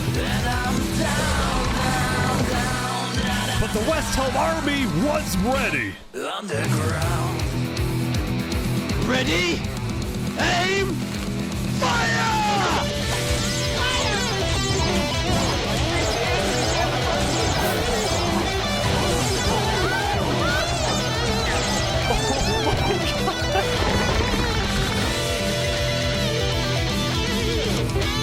Yo, this band cooked, bro. They just did this for fun. It's crazy. Oh my gosh.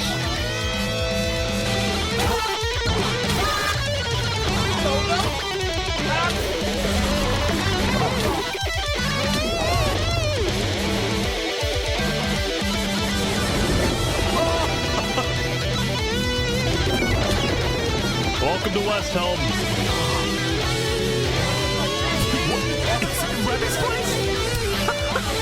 Damn. Wait, oh, it can't break through bricks? Oh.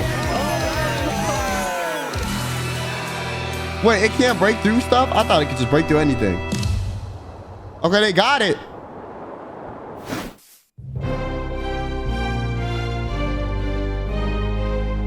The defendant Saparada is accused of 7 counts of murder, including the murder of Joe Field, the murder of Alkaline Alp, and the murder of our very own Coraline. I will hear the prosecution's argument, followed by the defense, and then I shall make my ruling. Okay, guys, I feel really safe now. You suck. Go ahead. Your Honor, Saps constructed a meeting hall which contained the deadly trap, pointed at everybody but himself. As a prelude for the meeting, he had his accomplice, Seraphim, assassinate his leader before running to the trigger, ready to pull the trap. He then fled the scene after the trap went off, just long enough after faking his surprise. He is not only a cold-blooded murderer, but a terrorist. The prosecution then called a survivor of the trap, Zekor, to the stand. We know after investigating that only one seat had no trap. Can you identify who was sitting in that seat? It was Saparada. And who built the meeting hall with that seat? It was Saps. You killed our leaders. You destroyed our island. May your death today satisfy us all. Then it was time for the defense, for Saps to give the most important speech of his life. All I ever wanted for this island was peace and cooperation between the nations. The loss at the meeting yesterday was extremely devastating and came out of nowhere. But I can tell you right now, I'm innocent. It wasn't me. The leadership in Luminara helped me build the meeting area. He's gonna expose them. And we're the only people who knew about the area before the leadership meeting. That includes the prosecution himself, Thomas 5200. What? Gotoga, Hive Rotation, Snowbird 334, and their ringleader, Fluxion. Hold on. Damn, he listed everybody that helped him and he was accurate with it too. Yo, wait, they screwed up helping him build the thing in the first place, bro. That was a dumbass idea. When I left to gather the leaders for the meeting... No, like, actually, I didn't think they helped him with that. They're kind of dumbasses. They should have just waited for him to do that and then waited for him to leave. Must have snuck into the roof of the meeting to make the trap. The people who I thought I can trust the most used me for their malicious intent and killed the leaders and blamed it on me. Saps had figured out he was betrayed and framed by his friend Flux, but he would end up making a critical mistake. I find it rather interesting that Three Below, the leader of Luminara, is one of the only people who survived the trap. I find that rather interesting. What about it? The trap too. Well, Saps falsely assumed that 3 Below Zero, the beloved leader of Luminara, was also behind the murders. And with that mistake, Saps turned everyone against him. Saps, is that all you have to say? I guess. All right, I'm ready to make my decision. Judge Timebomb, find Saparada. Guilty on all counts. Yes. Yes. Saps is to be taken to the top of the gauntlet and executed immediately. Yo! Oh, that's it. Not my ghost! They framed him! Three Saps! But also, like, low-key, like, yo, shout out to my underlings, you know what I'm saying, that caused the, shout out to Flux, you know, the sowers of chaos.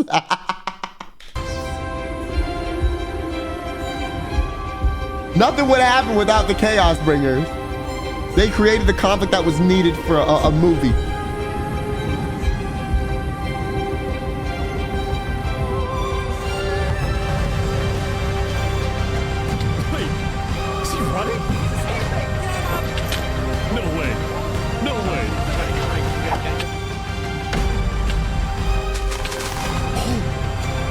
And we got some tech.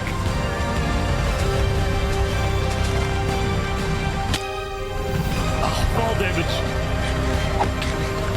There's no shot he gets away, bro.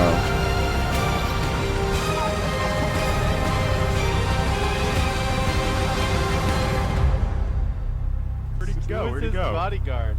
He escaped, man. Did he actually get away? You gotta be kidding me. No! Yo, let's go!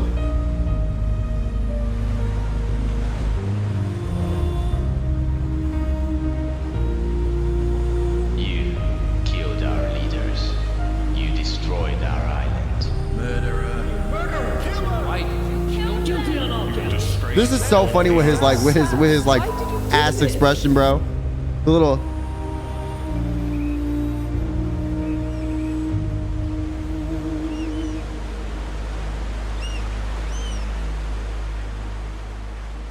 And all he ever wanted was to just be a peaceful guy and build on his own, bro. This is what I'm saying. When you become the mediator, you get dragged into everything. You never stay the mediator.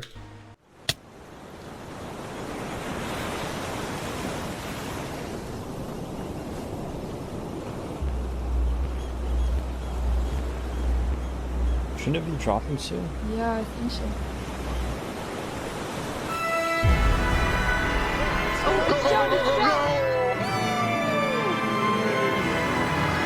It was day 7, which means the border had officially dropped. At first, people were kind of in awe. Whoa, this is beautiful. Going from one island to another after all this time was a major culture shock. Is this Island 1? Whoa! And as expected, Island 1 people immediately started taking resources from Island 2. They're taking the sheep. But the flow of resources wasn't all in one direction. We're probably gonna take some gravel back to Island 2. We don't have a lot of it. Still, as people from the 2 islands started meeting for the first time, they were surprisingly friendly to each other. Like these two who made a tunnel connecting the islands from underground. This is amazing! We've linked Island 1 and Island 2. For the longest time, Island 2 feared an invasion by Island 1. But on day 7, that fear completely disappeared. Damn! It became very clear that Island 1 had no interest in war. Instead, they were because Island 1 kind of figured it out. just happy that they could finally enjoy Island 2 for themselves. The water isn't boiling. That said, at the beginning of day 7, Lingolini made a big decision. Wait, also, like, low-key, Flux kind of failed, bro. I mean, listen, he succeeded in killing and causing chaos, which is all I really wanted to do. I don't really care for them. If he could get both islands to fight, that would have been crazy. He had decided to move out of the volcano and relocate his entire mafia to Island 2. See, this is much more organized than Island 1. After yesterday's netherite meeting, which got a little heated, Lingolini had legitimate fears that Infernus might seek revenge against him. So, hoping to live a more peaceful life, Lingolini went far away and settled in the Caste Coalition. So you're the leader of a mafia, I've heard? Yes, we are, but we might do some rebranding over here. Are you guys, like, violent? We weren't violent much, but we have done some political talk that has not been taken well, which is the reason why we're here. Sensing potential danger, Cass decided it was best for Lingolini to set up his home outside the Caste Coalition. That said, the Caste Coalition was now bigger than ever before. On day 7, Cass hosted a funeral for the deceased Wood Daddy, and over 100 people across both islands showed up. We are gathered here today in the cherished memory of Wood Daddy, a beacon of kindness in our community. While Cass's influence grew, the Commonwealth was in shambles. Saps' trial yesterday was a disaster for the Commonwealth. Island 2 had entrusted the Commonwealth to run the trial of Saps. So when Saps escaped his execution, people lost all faith in the Commonwealth, which at one point was the most powerful civilization in the world. On day 7, most of the Commonwealth leaders resigned, leaving just one player, Sitzkrieg, as the sole ruler of the Commonwealth. Hey, resign? We're actively searching for Saps right now. We will restore honor to the Commonwealth. One of Sitzkrieg's biggest goals was to find and kill Saps, but his other big goal was to regrow the Commonwealth's population, which by this point had shrunk by a lot. So he sent out a lot of public invites, especially to the people of Island 1, and it actually did work, until one of the people who moved in was Knight Arcturus, the lead builder of Westhelm, who had to flee from Westhelm because Spood had found out about his secret plans for revolution. Yeah, the Commonwealth is letting us hide out here. As long as Spood doesn't find us, we should be okay. Speaking of fugitives, the world's biggest fugitive, Saps, was back to hiding in the jungle after miraculously escaping from his trial, although his spirits were quickly fading. Everyone thinks I'm a murderer. I just don't know what to do anymore. Saps knew that Sitzkrieg and the Commonwealth soon planned to scout the entire southern islands to hunt him down.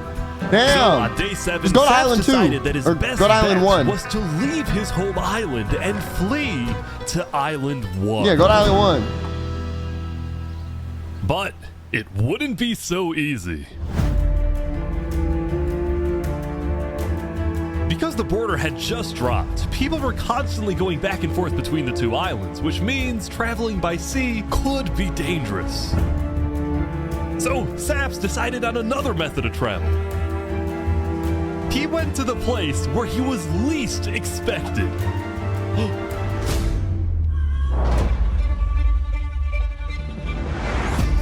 He's trying to use the bridge.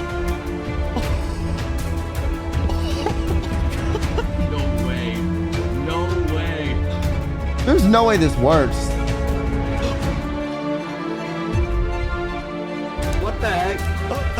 What are you doing, bro?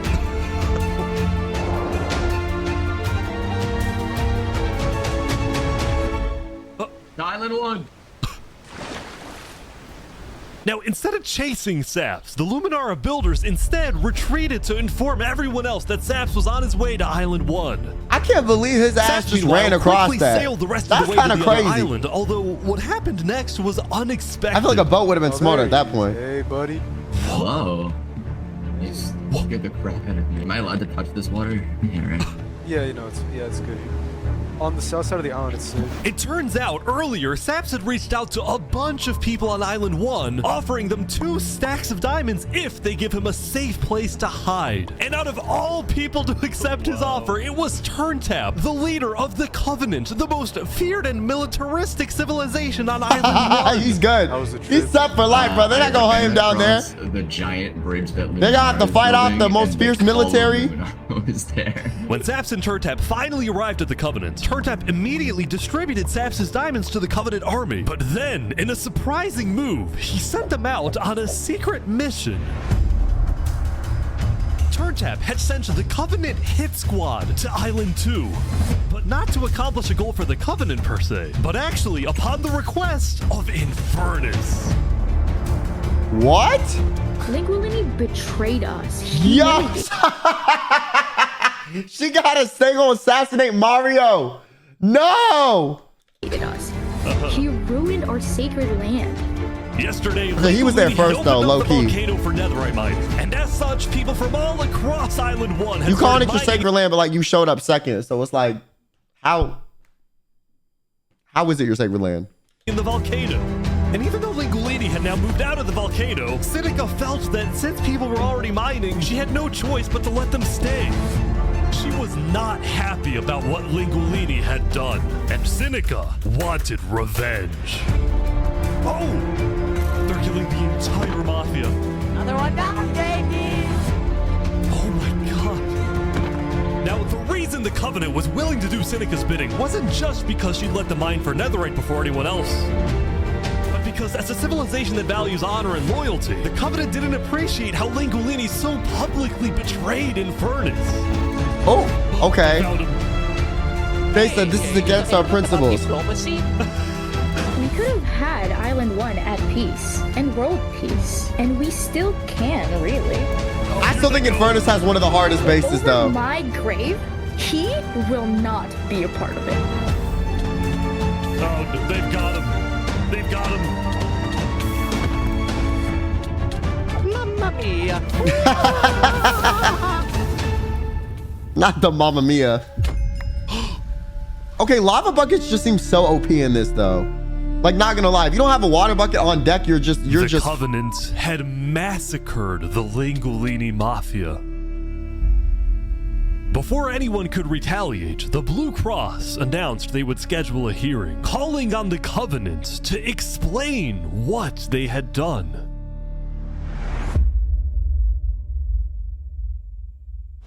I would just be a neutral architect, have an architecture service, you know, design stuff. Howdy, Flux. Oh, you got some fancy armor now. Yeah, got it from Island 1. Wait, really? Earlier today, Flux and his crew had gotten their hands on a super rare armor trim by trading with the Covenant, who had picked up the armor trim from the Warden when it died. Now, of course, Flux had no idea that the Covenant was also trading with and harboring his arch nemesis, Saps. But he did know one thing. Well, Sap ain't even really his arch nemesis. He just used Sap. If anything, Flux is Sap's arch nemesis. Flux low-key like used Sap. But I mean, I guess. I heard Saps ran to Island 1, so we put out a massive bounty on his head. Flux was now determined to have Saps killed because Saps was the only other person in the world who knew that Flux was behind the murders of all the Island 2 leaders. Basically, if Saps dies, Flux gets away with everything. And ideally, the sooner Saps we already dies, ratted the you better out in because of court. incidents like yesterday. That includes the prosecution himself and their ringleader, Fluxion. Fortunately for Flux, it didn't seem like anyone at the trial believed Saps. If anything, Saps' accusation only made people hate him. Kill that animal. This mama effer is accusing my government. He tried to blame us. Bro's hands are dirty. Kill him. Yeah. Or especially the people of Luminara, who weren't happy that Saps accused some of their fellow citizens. What do you want to do to Saps?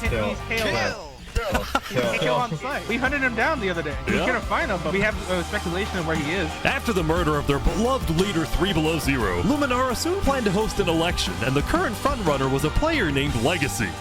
Me and my parent, we've just been going around to different houses, knocking on doors. I think we're gonna win this thing. For a moment. See, if I ever get in one of these, bro, I'm gonna pull a Flux, bro. I swear to God. I just want to do some evil shit. I just want to be. He did exactly what I would have done. Like my plan that I said, he did it literally 30 minutes later. Flux also considered a run for leader, although he had basically already accomplished everything he wanted to do. Look, no matter what people say, Island 1 was planning to invade us. They would have just walked right ahead. But now that we have stronger leaders, more cautious leaders, they're not going to do that. We have world peace. And not because of a bridge, but because of me. Damn, bro, reframe that in his brain in such an interesting way, bro. Since the beginning, Flux's philosophy was simple. You can never show kindness to your enemy if your enemy wishes to destroy you. If you build a bridge, they'll use it to invade you. If you offer them aid, they'll use it to kill you. This is why Flux believed it was necessary to eliminate the Island 2 leaders who wished to be kind. But the cost of their deaths was devastating. The people of Tricolor still mourned Jofiel, building a massive statue to honor their deceased leader. We've just been trying to focus on restabilizing our nation. Obviously, the passing of Jofiel hit us pretty hard. Meanwhile, the people of Aperion had elected a new leader, but Aperion was never quite the same after the death of Alkaline Elk. The people of the Commonwealth were also in shambles, having a much smaller civilization than they started with.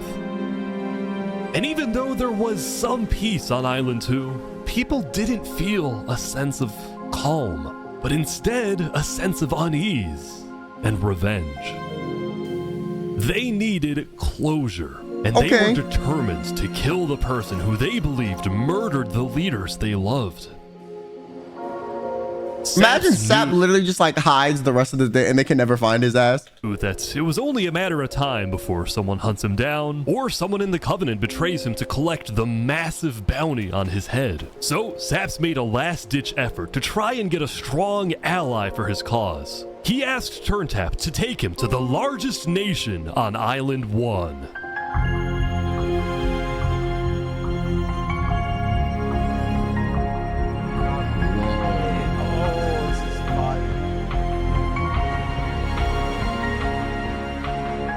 But on their way to the West Helm Capitol building, this is why you never be a mediator, bro. The messengers get shot. Okay, I'm telling you. A citizen of Aperion Don't do from it. Island 2 It's who dangerous. recognized Saps. Oh, hey. Is there a problem here? Neutral ground, neutral ground. Uh-oh. Skating on West Helm territory. Uh-oh. Okay. We will walk by in peace. Good call. Saps and his crew then entered the capital. Can I speak to the glorious leader of West Helm, please? Yeah, I'll go grab him. Damn, it's that easy? Hello. The Covenant leaders brought me. Can we have a meeting? I'm not gonna lie, Saps. You coming to me asking for a meeting after what happened last time, even if it wasn't to do with you. Listen, I just want to talk. What about what? At least explain, because I'm innocent. Saps, I'm sorry. No. Ultimately, Shpood rejected Saps' request for a meeting because Shpood didn't exactly trust him and had no real reason Okay, to but help if it's him. at your home territory, it's not going to be booby trapped. So instead, Saps tried another civilization, the Alcaracina Pirates. Now, you know you is bad when you go into to the pirates, bro. You know it's cooked. Although when he arrived, things felt a little off. Now, since you're here, you have to drop all your gear. Well, about that. wherever you think is the safer option. At the end of the day, I don't want any of you guys to get killed for something that I'm being framed for, you know? But then, suddenly... Yeah. Need to leave? What? Yeah. Sorry, what? Where's he going? Turntap had realized that the pirates were planning to kill Saps to collect the massive bounty on his head. So he told Saps to run. What's going on? 1 sec. You gotta go back to Covenant like immediately. Damn, yo, Turntap kind of a On their way G. back to the Covenants, Turntap suddenly started acting suspicious himself. Are we safe? Wait, Turntap's gonna try to get the bounty. We need to go back to Covenant right now. You need to tell me what's going on or I'm not coming with you. Dude, either like you can handle this on your own, or like just. Here, I'll explain to you on a sec. Just come on. Listen, it's hard to trust people right now, so I'm putting a lot of faith into you. This is so suspicious. As Saps ran, he pondered his choices. Either he puts his life in the hands of Turntap, who may be wanting to kill him and collect the bounty for himself, or he runs away. Now.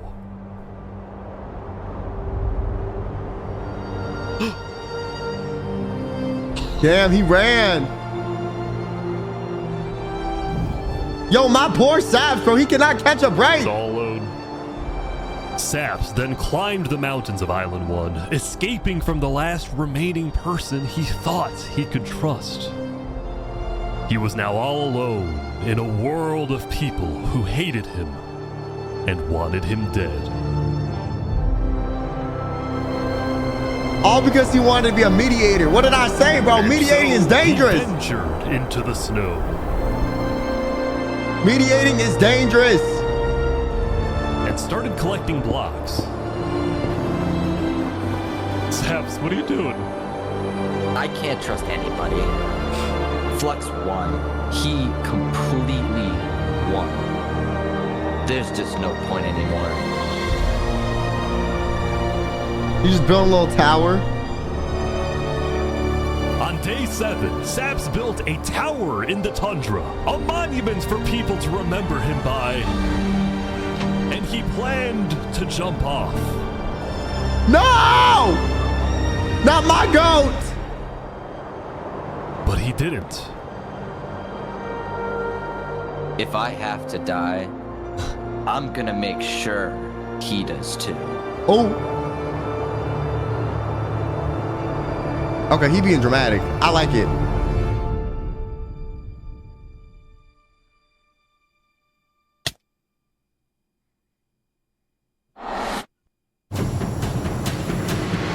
Welcome everyone! Today we have 2 new prisoners who will fight to the death. Linnet, you are charged with the attempted murder of several innocent West Helm farmers. Wait, I kind of support 2 prisoners Remy, fighting though. You are charged with conspiracy to murder West Helm food supplier Dino. I think Remy did it. I think Remy did it. Step. I think Remy did it. I do. I believe it. Here they go. Look that sweet. How was he squeaking? The heck?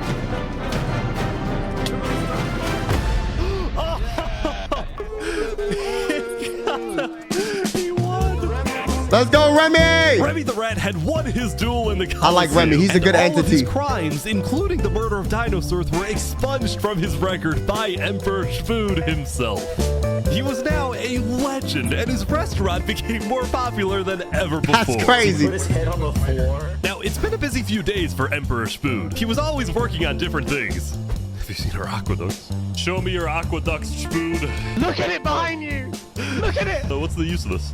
I don't really know. What is the point of anything? We just build. We have too many builders, not enough ideas. Now, while Spood was an effective leader, he did have to constantly watch his back for assassins. You know, I've thwarted like 5 assassination attempts, and guess what? I've just found out about another. No way. Spood's entire reign began with him almost being killed, so he was always extra careful and sensitive about where he went and who he associated with. It's also why Spood was particularly angry when he found out that one of the people who planned to kill him was his own lead builder, Knight Arcturus. According to some of my sources, Knight Arcturus was seen in the Commonwealth earlier today. Really? Spood had sent spies across the world to find Knight Arcturus, and when they discovered he was they got staying in the armored Black Commonwealth, Ops with Spood them, bro. That's immediately reached crazy. out to Sitzkrieg to request he be handed back to Westhelm. However, They got the CIA, the Minecraft CIA. Citizens and needed good builders. The MIA. Sitzkrieg decided to reject Spood's request. Nah, MIA is, I'm not is just gonna that. give up He missing in action. builders. The Commonwealth does not give I don't know where he at, but nobody knows. tyrants. This made Spood erupt with fury. Oh, I'm gonna make sure that everybody knows the Commonwealth is corrupt. They step that chocolate. Wait, he's the first person I've heard cuss. And so Spood went around telling everyone about how much he hates the Commonwealth. This whole situation became a massive drama, and it actually got to the point where the rest of Island 2 was getting annoyed with the Commonwealth. I don't get why the Commonwealth doesn't just hand him over. We don't need a war with Westhelm. Unlike the Commonwealth, Cass had a big population and she didn't care about losing citizens who were troublemakers. For example, earlier, one of her citizens, Addison27, had gone to Tricolor, dug into Jovial's grave, and had stolen Jovial's head. Can I wear this? Hey, Cass, I brought you a trophy. But instead of protecting him, Cass immediately banished Addison from the Cass Coalition and alerted Tricolor of his location, causing Addison to flee Island 2. It was this kind of no-nonsense leadership that earned Cass a lot of respect from not only her citizens, Cass grew a backbone though. Wait, I'm kind of proud of her. Because in the beginning, yo, Cass was letting anything fly. I was kind of like, damn, you bugging. Like your little group is gonna collapse sooner or later, you know. But now she grew a spine. Other Island 2 nations Character were development. now much more willing to ally with Cass than with the Commonwealth. The very existence of the Cass Coalition also provided a sense of security to smaller groups, like this new nation who are mostly cheese merchants and call themselves the Conquistadors. This is the way of cheese, but el queso! Since the border dropped yesterday, the economies of most Island 2 nations were prospering, with heavy amounts of trade and tourism between islands. Meanwhile, in Barbie Land... Ish. I have news. What? I'm marrying Oppenheimer. What? On day 8, the player Oppenheimer had marched into Barbie Land, but instead of destroying it with a nuke, he apparently liked it so much that he proposed to their leader. His rocket failed, so he gave up. Invitation to the Barbenheimer wedding. His rocket failed, so he gave up, bro. He couldn't make a grand rocket, so he was like, you know what? I just cut my losses. It. Inventing new technologies. This is the power switch. It's 16 furnaces working together simultaneously, and it has a bunch of hopper minecarts on the inside distributing everything. As much as Luminara was finally starting to live up to its name as the light of Island 2, little did its citizens know among them was quietly living the world's most deadly group of terrorists. I'm thinking of running in the election tomorrow. Oh yeah? Legacy's pretty popular, but I'm not worried. While it seemed like each of the islands How you gonna get killed on sight, Flux? goals, they were all still united under one mission: to find and kill Saps. He lost the rocket and get another when he went to Barbie Land. He said, life is long and hard, and so am I, Barbie, so, you know, let's make this union. In fact, by day 8, Luminara had told all of the other nations that Saps had fled to Island 1, and some nations were already preparing to send out hit squads later today. But Island 1, meanwhile, was currently dealing with a whole other political drama, the murder of Lingolini. I cannot conceive how we are being this civil about this. They came in, they found him in the hole, they drowned him in lava. This player, Vietnam, was one of the few remaining survivors in the Lingolini Mafia. Vietnam had escaped the Covenant's attack and wanted to get revenge against the Covenant, but was finding it surprisingly difficult to gather support. See, while the Blue Cross Cross condemned the Covenant, nobody was brave enough to declare war on them. People feared the Covenant and its army, which is why Seneca secretly asked them to do the deed instead of doing it herself. If people knew that she was behind the attack, she would be in big trouble. But for now, nobody would face any consequences for the massacre of the Lingulini Mafia.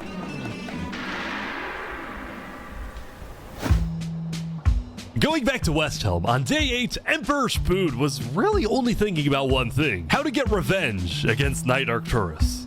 Damn, he mad. After the Commonwealth rejected Spood's extradition request, Spood's initial reaction was to begin preparing for war. But what made him Spood already got so much money, he's like, you know what? I'm gonna just start doing petty now. Was his belief that the Commonwealth was a massive nation with probably a big army. Spood also knew that declaring war could risk the entirety of Island 2 coming to the Commonwealth's defense, and maybe launching a counterattack on Westhelm.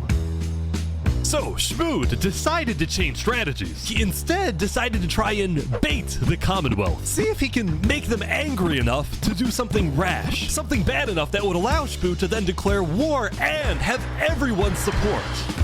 Okay, but Spood's kingdom looks the coolest. Exactly how to make the Commonwealth angry. He invited back to the Westhelm capital the one person he knew the Commonwealth hated the most. Can we make a deal? We're running out of time. So now you want him. Saps is back. And Turntap's here too for some reason. This is interesting. Because the Covenant had brought Saps to Westhelm yesterday, Spood had specifically asked Turntap to protect Saps and escort him to Westhelm once again. While Saps didn't fully trust Turntap, or Spood for that matter, he knew that a meeting with Spood was a massive opportunity, and it was worth the risk. Hey, you can turn the sun away, paint the moon in blood. If we can do what we do best, we're nocturnal life. Saps, you are the person that, to my knowledge, murdered all those people on Island 1. Island 2, sorry. It was not me. There is a person on Island 2 that is behind all of the assassinations and the corruption. His name is Fluxion. Emperor Spood was having trouble believing Saps, but he went along with it for now. Well, it seems like we both have gripes with Island 2. Spood then proceeded to tell Saps and the Covenant about his feud with the Commonwealth, and how he needed Island 1's support in case a war breaks out. There was just one problem. The Blue Cross Alliance was as good as dead in feud with the Commonwealth, and how he needed Island 1's support in case a war breaks out. Okay. There was just one problem. The Blue Cross Alliance was as good as dead. Infernus had basically left the Alliance after the last meeting, and the Covenant had stopped responding to the Blue Cross because of the Lingulini situation. So Spood decided to take things into his own hands and individually call the big 4 nations of Island 1 for a meeting. And he wanted Saps to be there so he could tell the leaders about corruption on Island 2. Now, because of Saps' reputation, Seneca and Benji were hesitant. But as long as the meeting was in a wide open area without a roof, they decided they would go. But also, like, like if it's in their territory, I feel like it's safe. They like level the whole field here.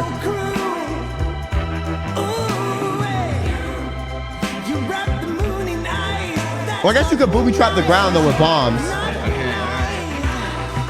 Meeting, Spood first had Saps tell his story. I've been put on trial and sentenced to death for a crime I did not commit. Spood's goal with this meeting was to convince all the leaders that Island 2 was a threat to Island 1. One of my right-hand men was murdered in cold blood by someone in association with the Commonwealth. It's one of the many injustices I've heard about on Island 2, and I want justice. Then, Turntap of the Covenant made his own statement.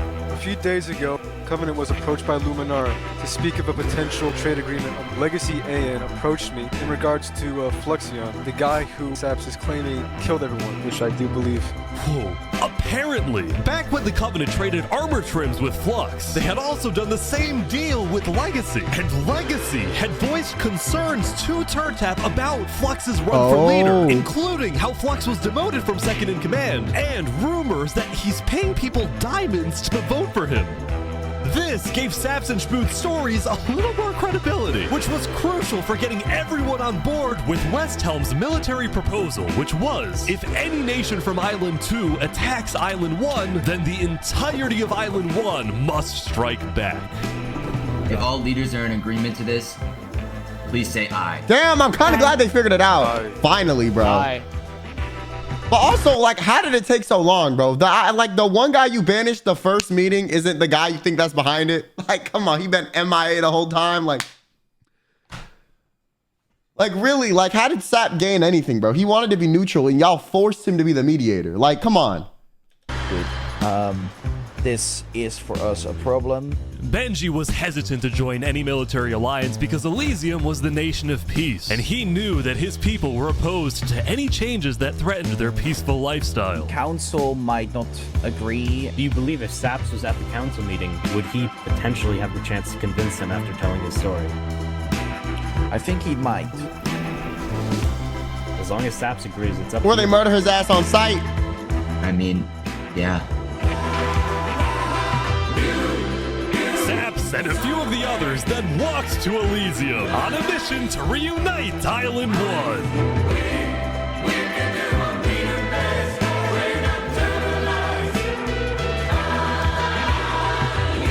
I have been framed for the mass assassination of Island 2 leaders by Fluxion and his conspirator. So many other people have died to the same tyranny and corruption that has been on Island 2.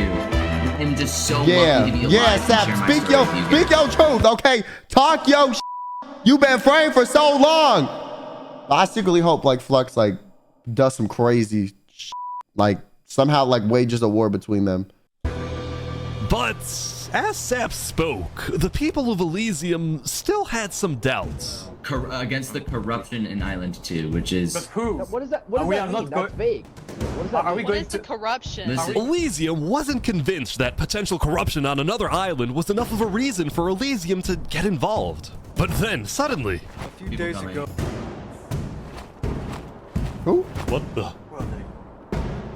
What is this? About 15 members of the West Helm army had inexplicably walked right through Elysium. They quickly left, but it certainly didn't help the tensions. Nonetheless, damn, that's like a that's like a power play, bro. That's like on some mind game Cold War. You're like, yeah, just so you know, we run here. Just in case you didn't know, we run. So we're gonna walk through your territory just cause. Like. Meetings continued. They're being rushed here to pressure us. We're going to be deciding whether Elysium citizens would go to That war. is like some Machiavellian mind games, bro. That's crazy. After even more deliberation and after even more You know time they were like, yo, let's scare the out of him. It'd be funny. Like they weren't even thinking that far. Asked. Excuse me. You have to say something important. The troop of people that came by, they are apparently the military from West Helm. We have reasonable suspicions to believe they are going to launch an invasion of Island 2 in the next like 5 minutes. I do not know. What are you talking? Emperor Spood had grown impatient. After Spider informed him that progress was stalling, Spood had decided to send a squadron of the West Helm army into the Commonwealth's territory to find and arrest Night Arcturus. Oh boy, they're almost there, I think. Okay, but my fault is like now they're gonna now is Spood gonna be like now is Sap gonna be considered like a bad guy, the fall guy for this too? Be like, you were distracting us. Like, yo, you set him up again. Bro. You set him up again.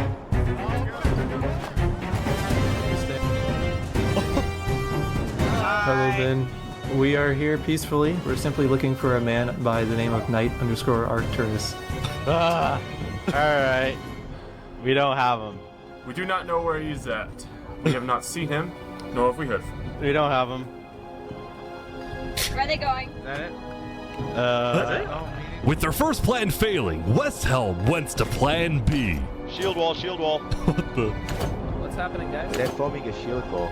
They're forming a shield wall outside. Everyone leave. We're getting out of here. Yeah. Alright. Everyone bail. Damn, bro saying bail in the most like monotone, unpanicked voice ever. He's like, guys, I think they're gonna kill us. So So we should probably leave because I think we're like gonna maybe get murdered for real. Like I don't really know. Like maybe I don't really get paid enough to care, but if I'm dead, I can't eat cheeseburgers. So like we should probably leave. You know, type shit. The West Helm Squadron had successfully intimidated the Commonwealth leadership into fleeing their own nation. West Helm then went around, searching every house, every mine, every crevice of the Commonwealth. But ultimately, Knight Arcturus was nowhere to be found.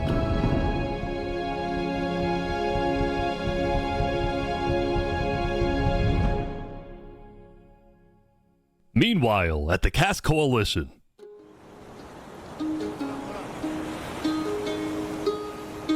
Hey, can I run something by you real quick? Yeah. You know how everyone's trying to kill Saps because of what he did? And then during his trial, he was all like, Luminara was behind this. Luminara built the trap. The leadership in Luminara helped me build the meeting area. That includes the prosecution himself, Thomas 5200, and their ringleader, Fluxion. Yo, I'm gonna be honest. Shout out to Sap because my dumbass would have forgot all of their names. Like I'm just saying, I would have been like, who? Like maybe he spent hours with these people, but like if it was as long as it was in the video, like I would not have remembered any of y'all. I was sailing past Saps' place a few days ago. God, this dude is digging. For what? Oh. You see that? You see that guy? Yeah. Isn't that Flux? Yeah, kind of looks like him. Yeah. What's he doing at Saps' place? So are they allowed to like send videos to each other on Discord or like? Because how else are they seeing this? You go to show Cass. What do you think? Interesting.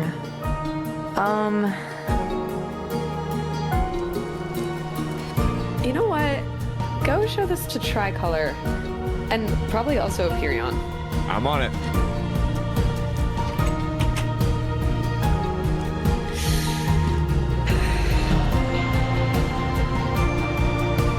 A citizen of the Cass Coalition had been reviewing his old video footage when he happened to notice Flux digging for sand, a prevalent material in Saps' roof.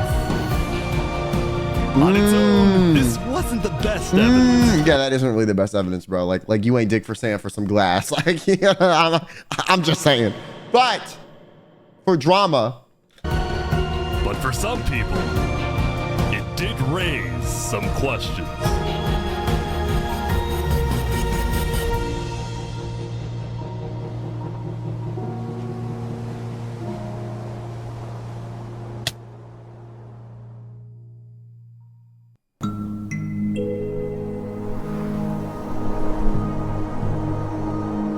Yesterday, Saps had spent the day getting brought into meetings with the most important people on Island 1, and he didn't really know what to make of this. In one sense, he was. Did they find him at the tower? How are they communicating with Saps? Like, is their text chat global? But he also questioned how real this support is and who he can really trust. See, Saps knew that the Covenant generally did not like the people of Island 2. The Covenant believed that Island 1 was the supreme island with better culture, customs, and traditions. I low-key feel like Island 1 is better, bro. No bias, because they made these big nations with no resources, okay? And some of them look bigger and nicer than the ones on Island 2, bro. Like, look at Spood's area. Like, his kingdom is crazy, bro. They were also known to be ruthless, having massacred the entire Lingolini Mafia. It's why Saps. I feel like what ended up happening is like Island 2 was like built everything, and then they just started delegating, like playing into theatrics, and so they're kind of like aura as nations fell a little bit from the drama. Of Turntap's offer to continue protecting him, especially after he ran away. But Saps knew he needed powerful allies as world tensions were ramping up. When Spoon invaded the Commonwealth yesterday, he got a lot of criticism, mostly from his own neighbors, who were blindsided by the move. Wait, I like this little... all my people into war. Elysium is a nation. Elysium got some nice... I like Elysium's like main area. For a Big Four alliance was basically dead, especially since the other nations were now dealing with problems of their own.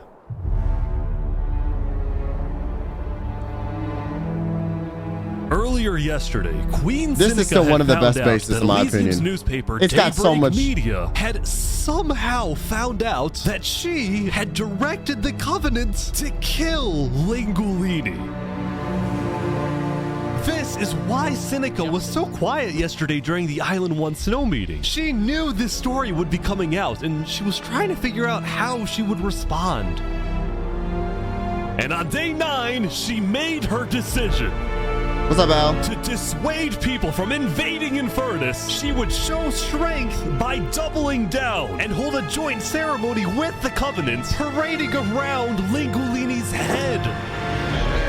Oh, she being shameless about it. Wait. yo, listen. Since this is RP, I love doubling down and being shameless. That's the best. Keep it up.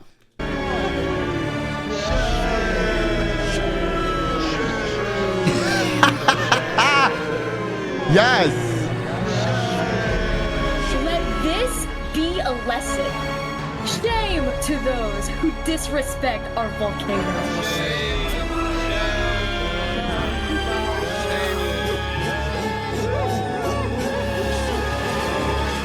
Meanwhile, on the other side of the island, the Blue Cross was hosting a The meeting. gnarliest piece of film, bro. Oh my god. Infernus is having a ceremony to burn the head of Mario. If I can't get his head back, then it's war. I will put my hands around each and every one.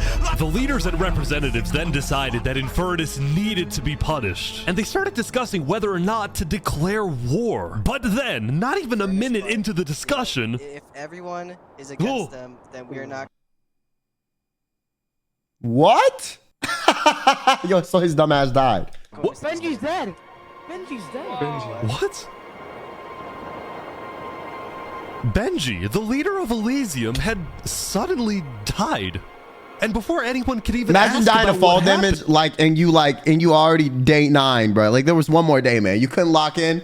A member of Daybreak Media made a shocking revelation. We know that Benji had been one of the people who made the call to kill Lingulini. What? Apparently, Benji had admitted to Daybreak Media that he, alongside Infernus, had approved the killing of Lingulini. Oh. At the time, Benji believed that killing Lingulini would finally resolve the conflict over the volcano and bring peace to the island. But he ended up seriously regretting this decision. So he told Daybreak Media everything, exposed Infernus, and then ended his life. Well, you would have had to take me out personally. I'm just saying. I will go out as a villain before I take myself out as a hero. Best believe. Now, because Benji had repented, the Blue Cross Conference decided not to punish Elysium and instead focused on Infernus. I don't know about war. Maybe a trial? Give Infernus a chance to tell their side. Flux was representing Luminara at the meeting, and the leaders actually agreed with his idea. Wait, how the hell did Flux did Flux win the election? So later today, there would be a trial against the entire nation of Infernus. Also, now, when the meeting, why is Flux even there, bruh? Where's Sap at? So we got people from Island 2 going to Island 1 and in their affairs now? Nobody's second man. No, he got demoted from that already. Came to an end. Flux was approached by a few guards from Tricolor. Alright, look. We know about the assassinations, alright?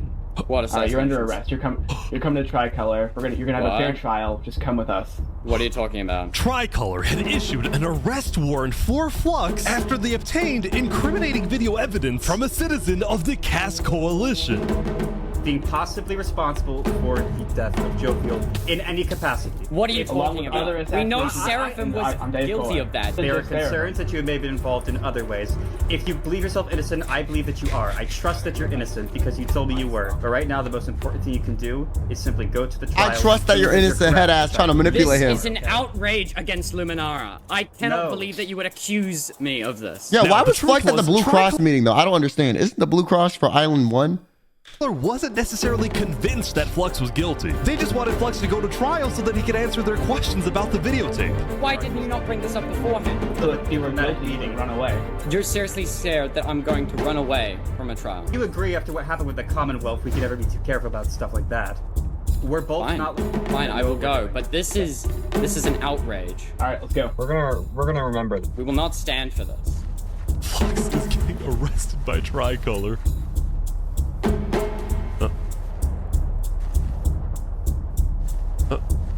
He's like stopping every few seconds. People stop, don't worry about it. The group then passed through Elysium and were about to sail off to Island 2 until...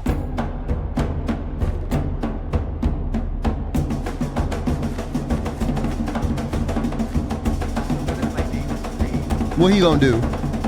Oh, he's gonna murder his ass, isn't he? Oh, hey, what is this? What? Wait, Flux is getting away? It turned out Flux had secretly told a member of his own crew to come and attack him so that he could run away from his arrest. Yo, I gotta give it to you, Flux. You are smart. You are a smart man, bro. You are a smart man, yo. No, because every time I think they got your ass, you get away, okay? Looking guilty. So he must have whispered, he must have whispered him when he was getting arrested, like, yo, come here and pretend to assassinate me so I can run out into chaos. Oh God, even if I don't really agree with Flux, like if I was a real citizen and this was real life, if I was in an RP scenario, I would just be on his team because it would probably be the most entertaining, bro, okay? Screw the diplomatic bullshit. We can just do what we want. When Flux returned to Luminara, his whole world had flipped upside down. He believed he had covered all his tracks, that he had gotten away with everything. But for now, he had to remain calm and decide on his next move. Legacy. Yeah? We've just been informed that you have ties to the Covenant, and they're working with Saps the Traitor. So the problem is, we're afraid you're a national security threat. You have two choices right now. You either drop out of the election this instant, or we can do this the hard way. Oh, that's tough. Is Legacy one of his guys? By forcing Legacy to drop out of the election, Flux had automatically become the leader of Luminara. That's crazy. Which means if Tricolor still wanted to arrest him, they wouldn't be able to just walk ahead and take him.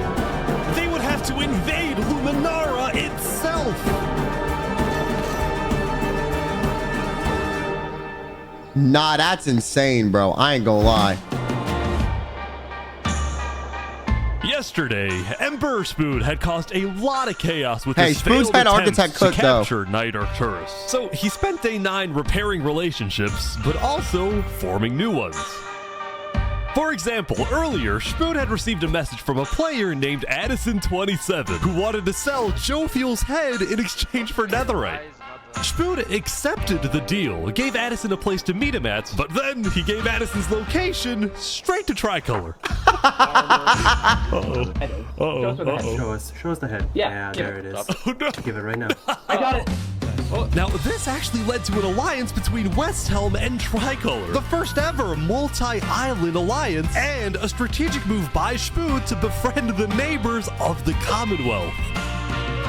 Later, Spoon also visited Spoon is a good, Spoon is good. I ain't gonna lie. Yo, listen, at first I was like, he's kind of a little too egotistical, but I think he reeled it in and started thinking strategy. After he heard about some civil unrest going on. So they all just left, just like that? Apparently, about half of the Covenant's entire population had decided to leave the Covenant. This is because they believed Turntap was betraying the Covenant's values by constantly trading and associating with Island 2. And what made a lot of them really angry was the fact that Turntap was making them protect Saps. See, originally, Turntap had only brought Saps in to get diamonds for his army. But the more he heard about Saps' story, the more he became captivated by Saps and wanted to help him. In fact, the reason Turntap had acted strangely on day 7 wasn't because he was thinking about killing Saps. It was because he had just saved Saps from the Alcaracina pirates, and he was worried that the pirates would attack the Covenant in retaliation. Walk ahead. Anyway, now that Turntap the had irony the is his pirates target's a nation that's fallen off. Yeah, that is true. Him, as well as much of the Covenant forces, which Turntap himself had trained to be ruthless, it's fair to say that his life was in grave danger. But before he and Spood could figure out a solution, the Covenant suddenly had a surprise visitor. Come here, you're under arrest. Uh-oh. Yo, they're trying to kill me? You killed our leaders. You destroyed our island. After days upon days of searching, the Commonwealth had finally found Saps. It's literally the guy. Saps is now hiding. This player, Zekor, was now the main diplomat of the Commonwealth, and he knew that this was his opportunity to finally kill Saps. The last thing he needed to do was to convince Spood to hand Saps over. Spood, come here. Please, let's have a talk. Let's have a chat. Nah, you sound suspicious as hell. Criminal behind you. Alright. Could you guys come inside? Oh boy. Here we go. We can put all of our fighting behind us. I propose a trade. You give me Saparada, and the Commonwealth gives you Night Arcturus. Wait. Nah, I think he gonna give up Sap. Okay, but why do you care for Night Arcturus so much, bro? To be honest. Because, like, here's the thing, bro. Like, he betrayed you, yeah, whatever. But it's like, damn, bro, he hasn't done anything since. Sap is, like, that guy for real, bro. He killed, like, 5 people allegedly, maybe. So, like, there's more interest there, in my opinion. Oh, wow. RT for Saps. I mean, where would this happen? You can let us take Saparada now.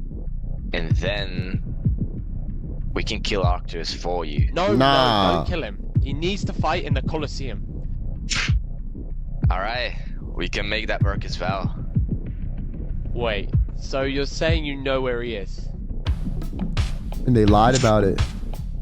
It's interesting because Sitzkrieg said he didn't. Okay. We don't have him. We do not know where he's at. Look, he comes back every now and then. We'll find him. Really? Is that so? Why would I lie? Anyone that has to say, why would I lie in an argument is a liar or has nothing else to say, bro. Why would I lie? To cover your ass, maybe? Like. So you'll find him for me. Spood, don't do this. Look, Spood, I have to be honest. I'm shocked that you're defending this criminal. Either you accept this deal right now, or I tell everyone from back home that you're harboring Saparada. They'll all declare war on you, and this will be the end of Westhelm.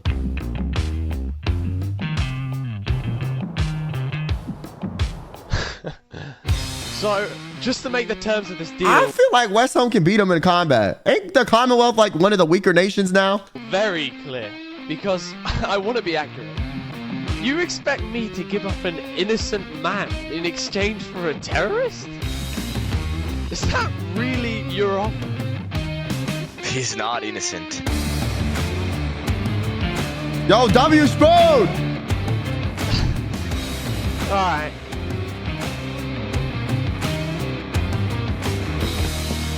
Get out. Also, doesn't the Commonwealth low-key know?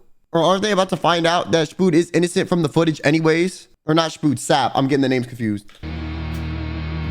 Now.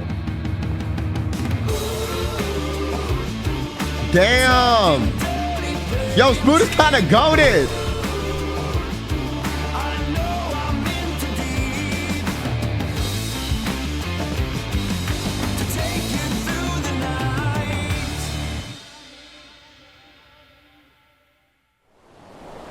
Soon also, they just acquired the Covenant too. So like, West Helm is strong. Time for the trial of Infernus, which had become a very anticipated event because Seneca had told everyone that she actually planned to attend.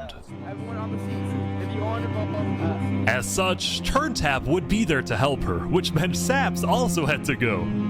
He wanted the Covenant's protection, which would actually come in handy. But Saps getting attacked. Oh no. Damn. Oh boy, Saps getting attacked again. The attacker was taken out immediately by the Covenant, but this led to another problem. We need to know whether we should keep Infernus in the area. We are worried about assassinations. Not going in a building, we're having this outside. Seneca and the rest of Infernus had arrived, but were refusing to enter the courthouse because of safety concerns. Infernus is saying outside or nothing. They're not going in. And as expected, people were quickly becoming impatient. I have to stand here for 5 more minutes. I'm gonna pull all my hair out. Let's come inside.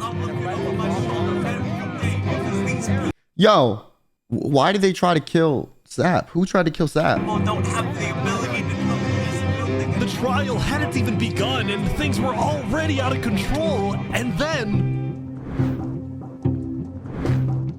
Someone's setting up dripstone.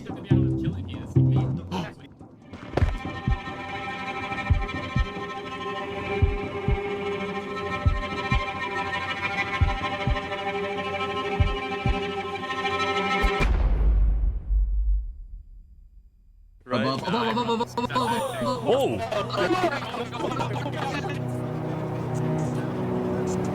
And like that, Turntap was dead, killed by 2 disgruntled former citizens of the Covenant. Damn! His own citizens killed him!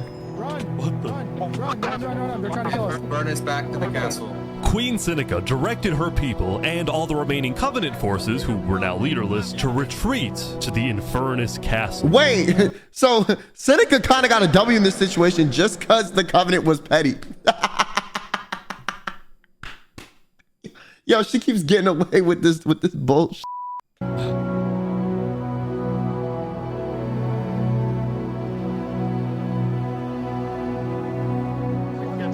Both Infernus and the Covenant were eventually found guilty of murdering the Lingolini Mafia. But now that Seneca had adopted the entire Covenant army with all of its netherite weaponry, it would be impossible to try and arrest anyone. Saps, meanwhile, was abandoned at the courthouse, so he ran all the way to West Helm to Emperor Spood, who was apparently dealing with a new political crisis. It appeared that Spood had finally made the Commonwealth mad because, according to a West Helm spy, it looked like the Commonwealth was preparing to go to... Also, didn't they want the Commonwealth to attack them anyways? So isn't this all playing into Spood's hands, not giving Sap back because they wanted the Commonwealth to attack them? So they weren't blamed for it by the other nations. So that's exactly what he wanted. War. And on top of this, Spood had received a message from Sitzkrieg inviting him to the Commonwealth for a meeting. Now, of course, Spood suspected this was a trap, but his second-in-command Spider had an idea. Let me go instead. Let them kill me, and if they do, we'll have the right to obliterate them. Basically, if Spider Damn, goes Spider to this kind of a meeting and G. actually gets killed, then in the eyes of the world, this will give West Helm permission to finally wipe the Commonwealth off the map. You're a hero, Spider. Glory to West Helm.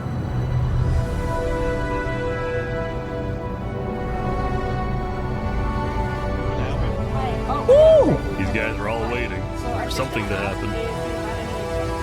Yo, West Helm is kind of like low-key the best nation in my opinion right now. They're like the strongest. This is it.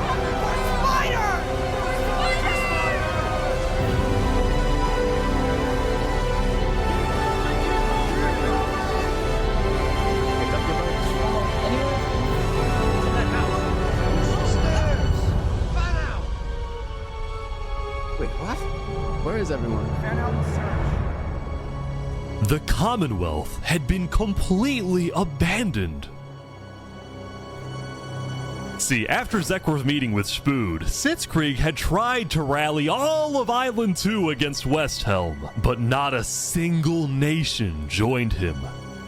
Ooh, Throughout its days, the Commonwealth had faced chaos, infighting, global humiliation, and now Sitzkrieg was utterly defeated. So, as a final jab against Westhelm, Sitzkrieg decided to kill Spider before dissolving the Commonwealth once and for all. Sitzkrieg and his remaining citizens then decided to pack up and So they just self-sabotage. Like, okay. What? and relocate to the one place in the world that Westhelm wouldn't be able to infiltrate. Infernus?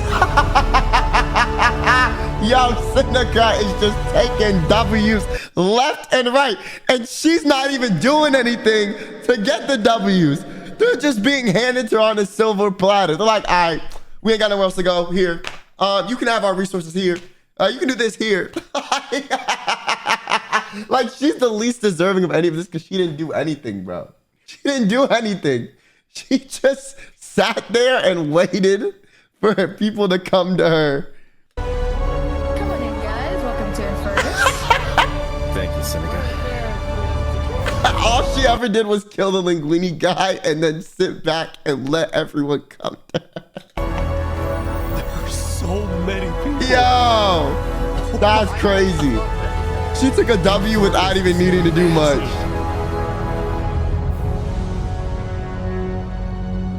So is it gonna be Westhelm versus Infernus? That gonna be like the final civil war? And then we're gonna have that one, like, the Caste Coalition just gonna be sitting there with their popcorn. Meanwhile, at the Caste Coalition, it was the end of another good day. The farmers had produced plentiful crops, the businesses had made lots of sales, and there was even a birthday party. Happy birthday! But while her people were happy, Cass knew very well that the outside world was quickly growing out of control. As leader, it was Cass's duty to keep track of all the world conflicts. But by day 9, they were simply overwhelming. She watched from afar as the Commonwealth fell apart. She watched as world leaders died left and right. She watched Infernus avoid justice by blocking themselves off. With Netherite Nah, Cass's nation just gonna be the hillbilly nation where everyone goes to when they're disheveled. And they just gonna be farming and eating popcorn all lobotomized together. Like, yes, we're peaceful. That's like that one lobotomized realm where everyone's brainwashed into being happy. And it's just like some weird bubble, you know? Like, there's always that one society in all of these like conflict situations. The like neutral one that's just like people farming, like, you know, like rice and just chilling. And then like maybe a bigger nation will just execute all of them, but probably not because they're not doing anything. As well as the volcano's sheer height. Yet despite all the turmoil, Cass spent most of the day trying to solve what was now the world's biggest There's no war mystery. in Boxing Say, exactly. Who had really murdered all the Island 2 leaders? Was it Saps or was it Flux? It was Flux. See, earlier at the Blue Cross meeting, members of the Caste Coalition were listening carefully. Covenant was propagating anti-Island 2 propaganda, which is ridiculous. Yeah, we didn't agree with that. Island 1 never had beef with you guys. It was really just a covenant. They can see that Island 1 is gearing up to invade us. Then at least they'll know I tried to warn them when Island 1 comes and kills us all. But the Covenant was going to invade us, right? Honestly, probably not. I think they were just trying to scare you guys. Flux had fully believed that Island 1 was going to invade and even yelled at the other leaders for doing nothing, which made Cass think, what if that's the reason he killed them? Besides, what would be Saps' motive? There wasn't even a motive alleged during his trial, yet he was still found guilty. Lamau. In fact, thinking back, the trial itself was suspiciously short, and the judge made a decision very quickly. Well, on day 9, one of Cass's citizens was scouting the Commonwealth and figured out why.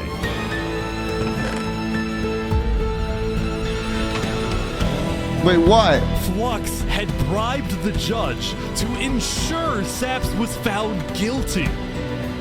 When Cass discovered this, she immediately called for a meeting with local leaders. It's been Flux's. Yo, Flux keeps doing so much stuff. Bro, he has been sowing the seeds of... Flux is the reason 90% of this even happened, bro.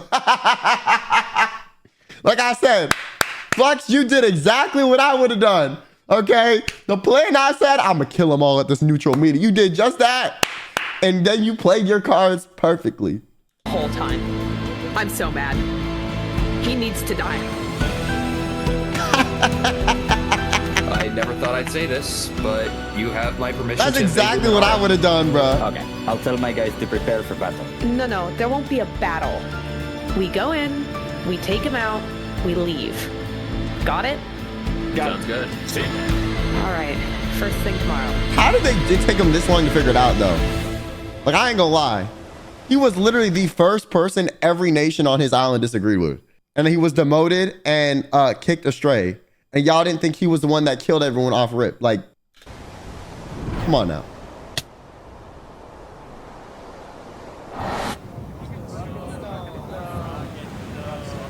Welcome, everyone. Welcome. We gather here today because... It's a storyline. No, this is just RP, so they can do whatever they want. We never got the opportunity to far as I know. properly mourn our previous leader, Three Below. What's going on here? He was more than just a Luminaran, he was a friend. And I'm very much excited that we can continue his legacy and complete the bridge which he would have wanted.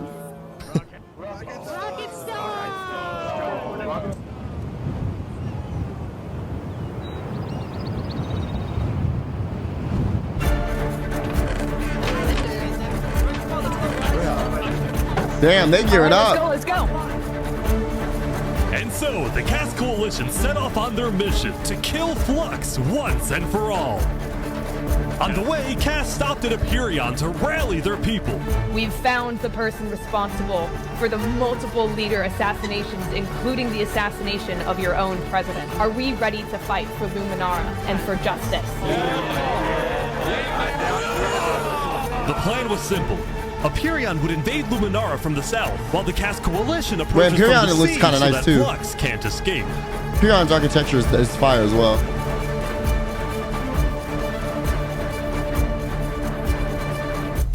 And I just, Oh, they're here. They're here. Flux is running. Surrender! They're after him. Surrender, Flux! I don't want to do this!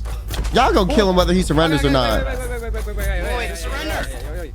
Okay, surrender. Surrender. I'm not moving. I'm not moving. Flux, you are under arrest, killing Jag, Alki, members of Tricolor, and leader of Commonwealth. This is an outrage! And attempting my assassination. Flux Wait, had stopped they and concurred? surrendered, but there was a bit of confusion. He's entitled to a fair trial. Wait, I thought it was on side. He's on side. Going in, Cass had been under the impression that the people of Luminara wanted Flux to be overthrown, when in reality, most Luminarans knew nothing about his crimes. Don't RSVP to a mass murderer right now. Don't let him get through the crowds, guys. Where's Legacy? Luminarans, do you want this man alive? Yeah? Entitled to a fair trial. Oh, come on. All of a sudden, Cass wasn't sure about what to do. Until... He's broke away in the chaos.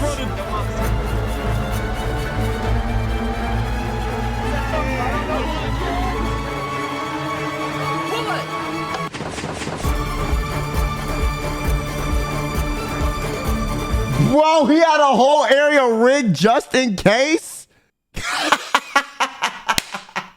Yo,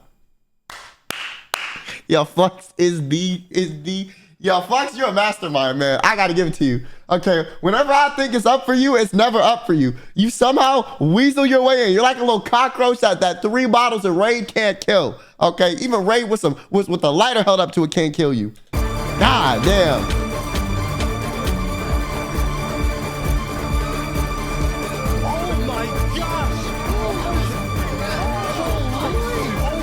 He's actually the killer. He's actually killed 5 people using a secret trap he had built the day before.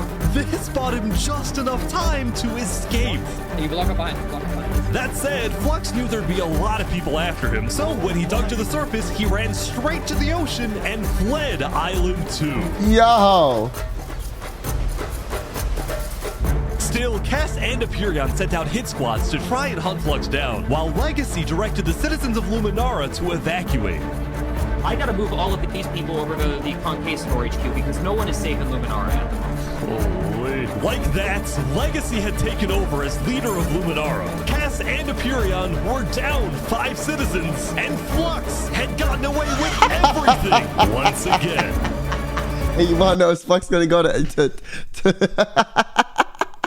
the Volcano Nation? Seneca gonna take him in? Come on now. That'd be crazy. You know Seneca frothing at the mouth at this opportunity. She's like, yes, another thing I had to do nothing for. Or so he thought.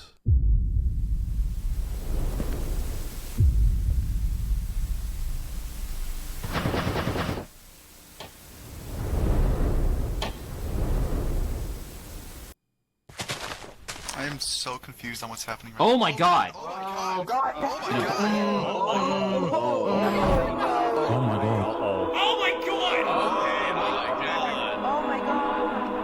Wait, is this like a When recap? Flux's trap went off, the rest of the world had a lot of questions. Wait, he killed more people again? Who did he kill though? Oh, this is when people, is this a recap? Oh, or is this when they fell? Oh. When Flux's trap went off, the rest of the world had a lot of questions. Was that in Luminara? That was Flux? Wait, Flux killed those people? Yeah. Yo, Flux is my guy, bro. Word began to spread about what had happened. That was Flux's trap? Yeah, Flux built that trap.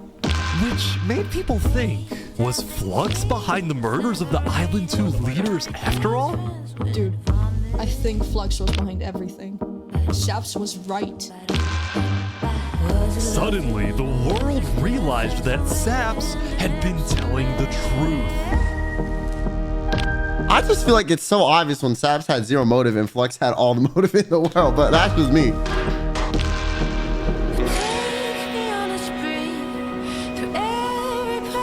Saps, how do you feel? Dude, finally, I'm so happy. For the first time since Let's he had go! got into hiding, Saps had been vindicated, proven innocent, and the world was finally on his side.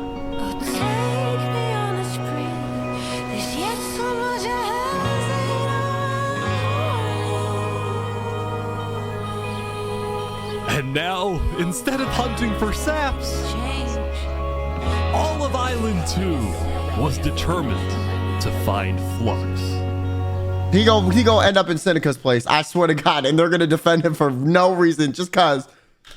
This is what happens when people want trials. We should have just started killing him. I don't know why anyone stopped in the first place. I would have been the bad guy if I killed him right then and there with everyone yelling, trial, trial. But the search for Flux didn't take long. Someone just saw Flux going up the volcano. Oh, you're kidding.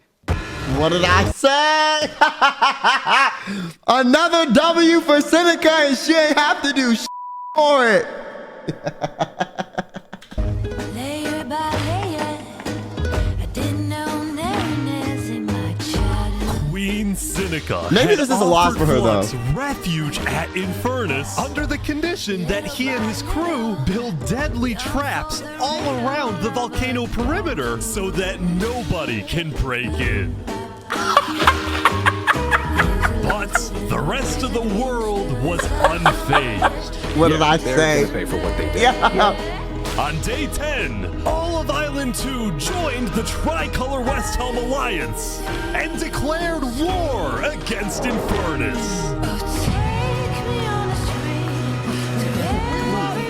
Alright, today we infiltrate the volcano for Spider and for Owo. And I just want to say, if I die today, I love you all.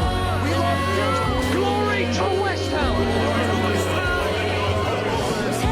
Linguini! He was my brother! He was everyone's brother! Yeah, Linguini low-key, he got taken out too early in my opinion. They took him from us! They took him! Flux got away with murdering so many of our people and our leaders. Today, we get justice for our entire island.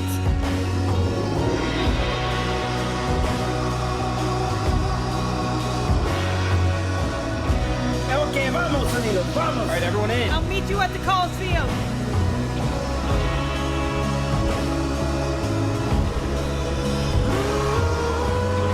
Let's go, let's go. Come on! All right, let's go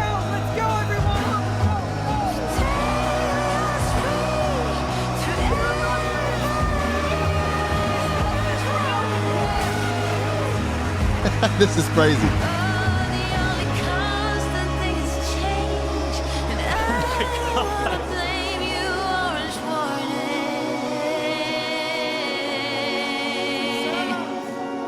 A few days ago, my home was turned into a death trap behind my back. I was framed and then forced to go through a rigged trial. Guilty on all counts. Yes! A few days ago, every single person in the world wanted me dead. But today, you all know the truth about— Imagine if Sap just got murked the first time they tried to get him, and so then like, so the truth never came out, and then eventually like he just took over and it just became a he just became a dictator of everything. Imagine like he got away with it all, bro. Really killed Would have our been so leaders funny. and our friends. Alternative ending. Today, we walk ahead. We storm the volcano. The bad and we ending. get justice.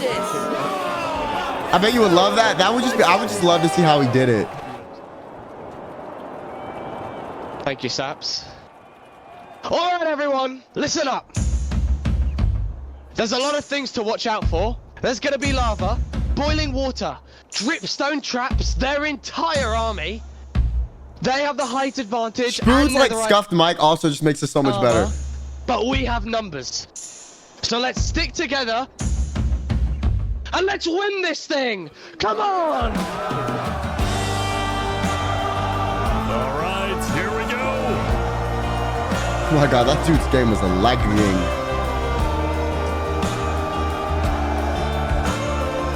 There's so many people. Oh, it's like that one guy in the car crash the other day. Yeah, that just kept curving. You're blind with your civil rights. You demand that I eternize your name. Walk ahead. Oh my God. I think there might be a problem. It's okay. That's a lot of lava. I take the blame. Living by the rules to which How are they even gonna get up there? walk ahead.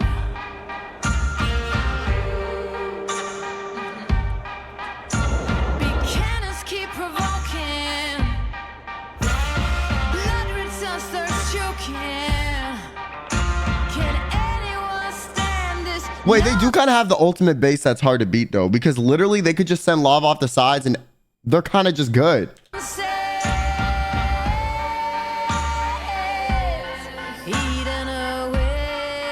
Or like, let's say during the final fighting scene, the creator of this is like, all right, guys, we're gonna anyways, call in the volcano eruption now, and then everyone just dies. Telling us to stop and obey. To stop and obey.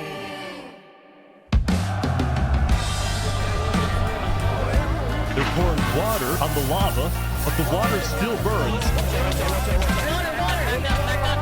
Oh, the water burns because it's in the lava region. Okay, send out the covenant now, right now. Go. The volcano will have 100 less players, yeah, but they have a better base. It's trapped, and they have better like weapons. Fighting on the ground right now. Covenant is attacking from behind. Get Keep going! Skin shine, Joker's got silver lining. Holy Mary sings songs in the wet rain. Walking ahead. I'm just too booty at Minecraft combat, bro. Like, I would be like, I ain't gonna participate in the fight. What I'm gonna do is I'm gonna sit here and watch it, and I'm gonna like report, you know, I'll report the news. There's a new fire onto my teeth. It's just chaos on the ground as well. It's the Covenant. Someone show me someone living a desire. Get down off our mountain!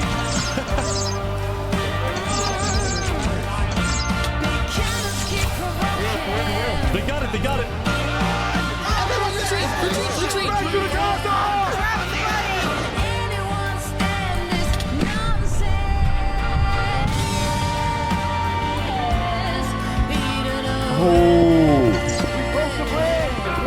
telling us to stop. Not Billy getting left behind. The final push, here we go.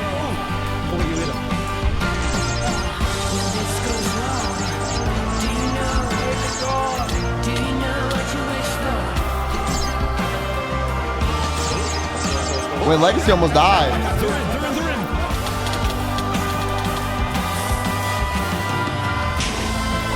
Oh my gosh. Yo, I like the booby traps. Look out for the hole! Watch out for the hole.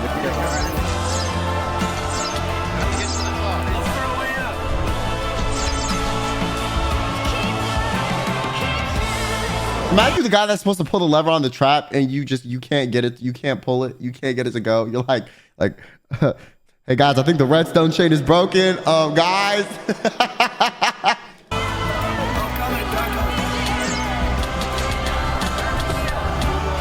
Yeah, the floor trap killed way fewer people than I thought it would.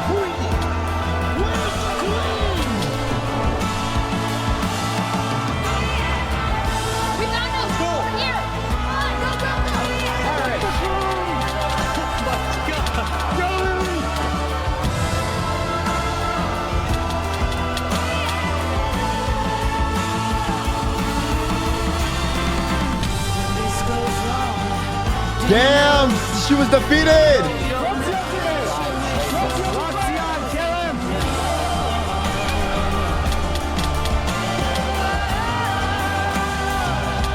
They just got outnumbered, bro.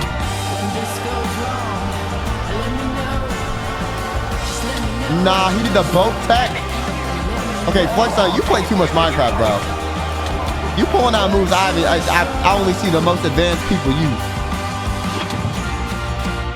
Oh, he fell in lava.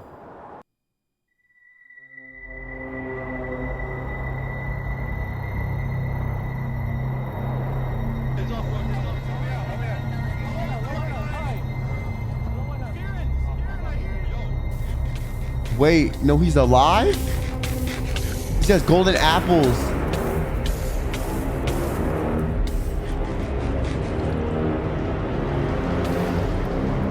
And probably a fire resist potion too. Surely not.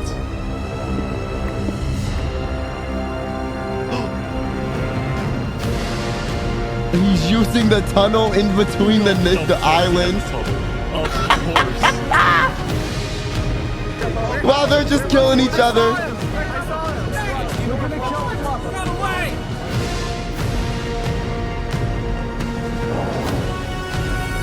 He's missing? Hold on.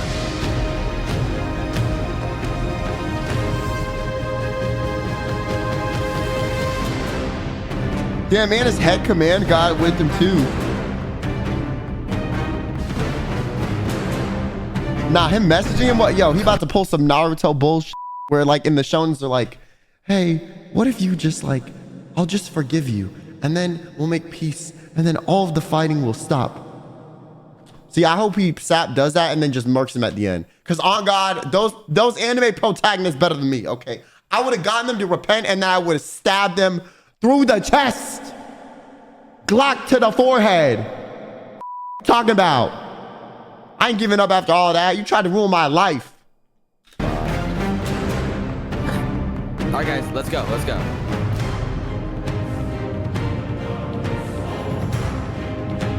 They meeting.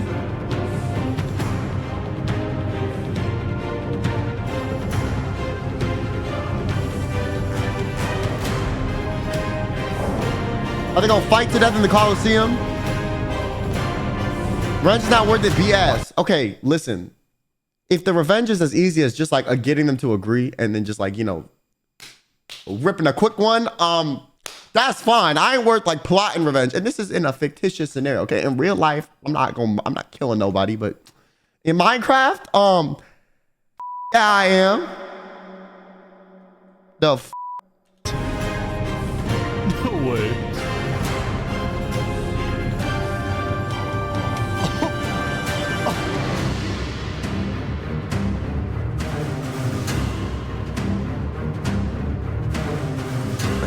Wow, you actually showed up. Can't say no to a friend, can I? Let's make this a fair fight, okay? Flux. Look at all these people dying right now because of you. You know, Saps, none of this would have happened if you had died like you were supposed to. I'm sorry for everything you've had to go through. Oh God, I'd have like my second in command. No, why he eating that?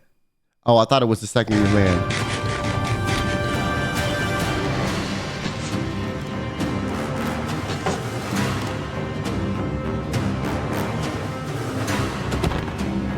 Now it's like they rigged this whole place with explosives and they just blow it up. I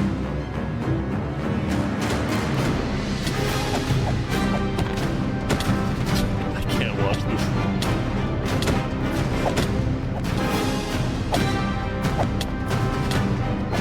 I love the Minecraft sword sounds.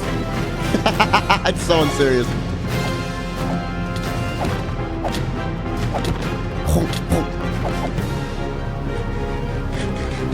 Watch Mode, welcome to Hold on. Welcome to Watch Mojo's top 10 greatest anime battles of all time. Number 1.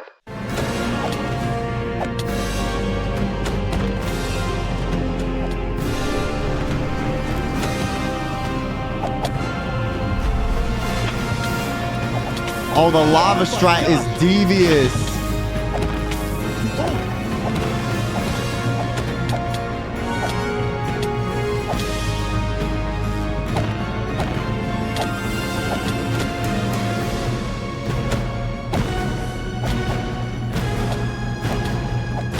Damn, bro, that armor is strong, bro.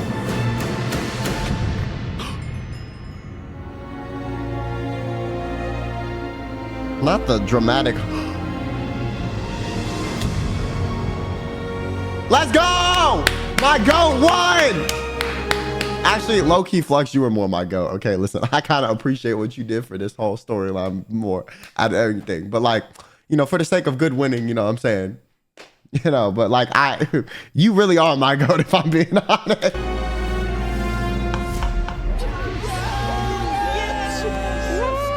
Oh my God. Good job, Saps. Good job. I have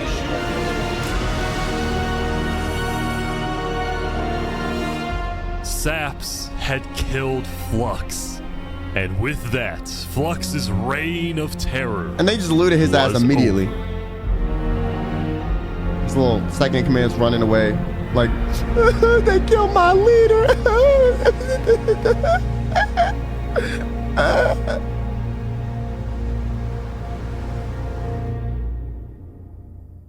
Plus 20 levels.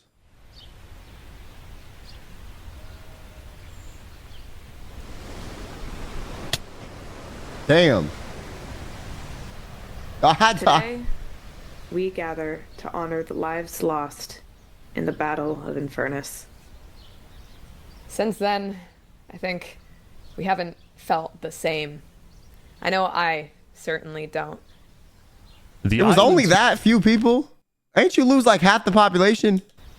Since then, I think we haven't felt the same. I know I certainly don't. The Island 2 West Helm Alliance had defeated the Infernus forces. But winning had come at a high cost.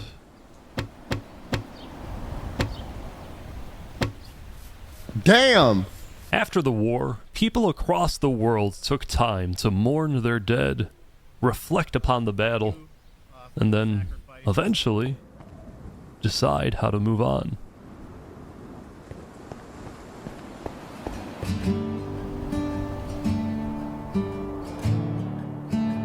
Now that Infernus, the Covenant, and the Commonwealth were off the map, there were talks of creating a new world government. But ultimately, it never really materialized, and all the remaining nations just agreed to do their own thing and have peace. In the corner of the crowded Island 1 had taken the brunt of the war. Crops trampled, the big tree scorched, the volcano... And they had the least to start with, too. Like, yo, give Island 1 some justice, man. Give them some reparations. Ravaged. As a result, people across Island 1 struggled after the war. But I'm dead. Some of them joined cults, while others moved to Island 2 in search Cults is of a better crazy. life. I don't ask Elysium was fine, though.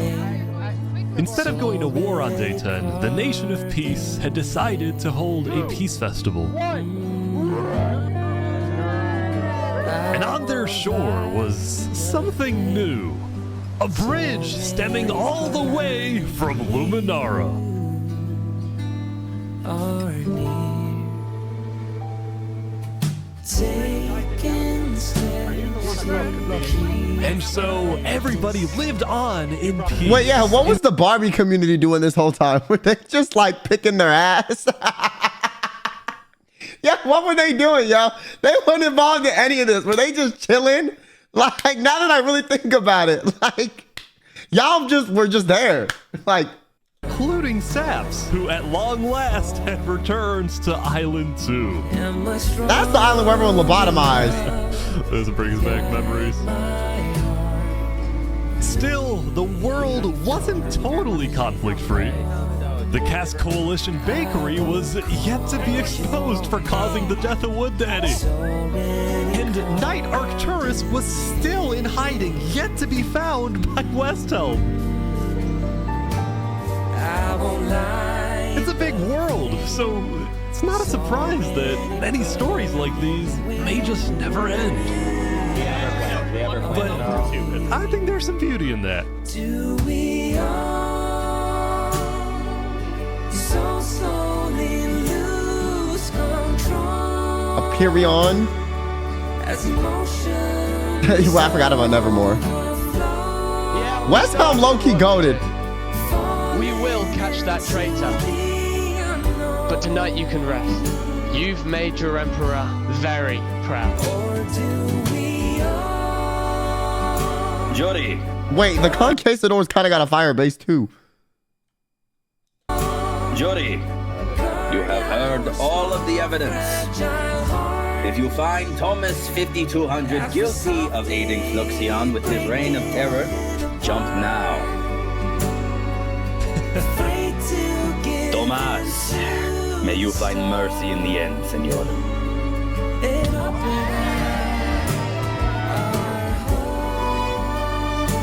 When we first met, I ran away screaming from you because I thought you were gonna blow up my nation and kill all my citizens. But after we talked a little bit for like 5 minutes, I realized you could blow up my nation and kill all my citizens. But that doesn't mean you will. Barbie, do you take Oppenheimer to be your one and only kin? I do. Oppenheimer, same thing. I do. Now, at this time, Barbie and Oppenheimer have requested that instead of rings, they will both exchange something slightly different. If you would please turn your attention to the nuclear bomb that's behind us. 3, 2, 1.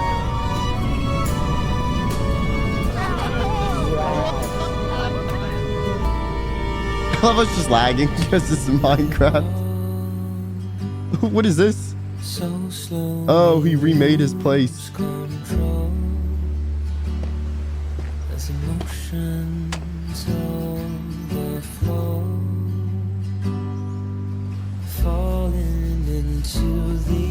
Nah, he better than me. I would have Fortnite emoted on that first. Respectfully, of course.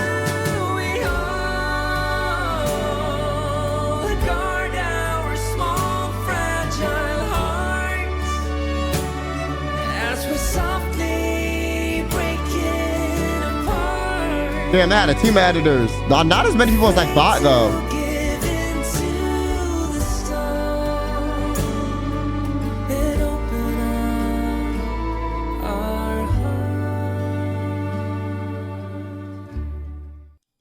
In the big. That's crazy, bro. Low key, you know what? My friends that told me to watch that was good. That was good. I'll give it to them. That was good. I didn't expect it to be that good, actually. This got to be one of the best, like, most effort, well-produced YouTube videos I've seen in a while, bro.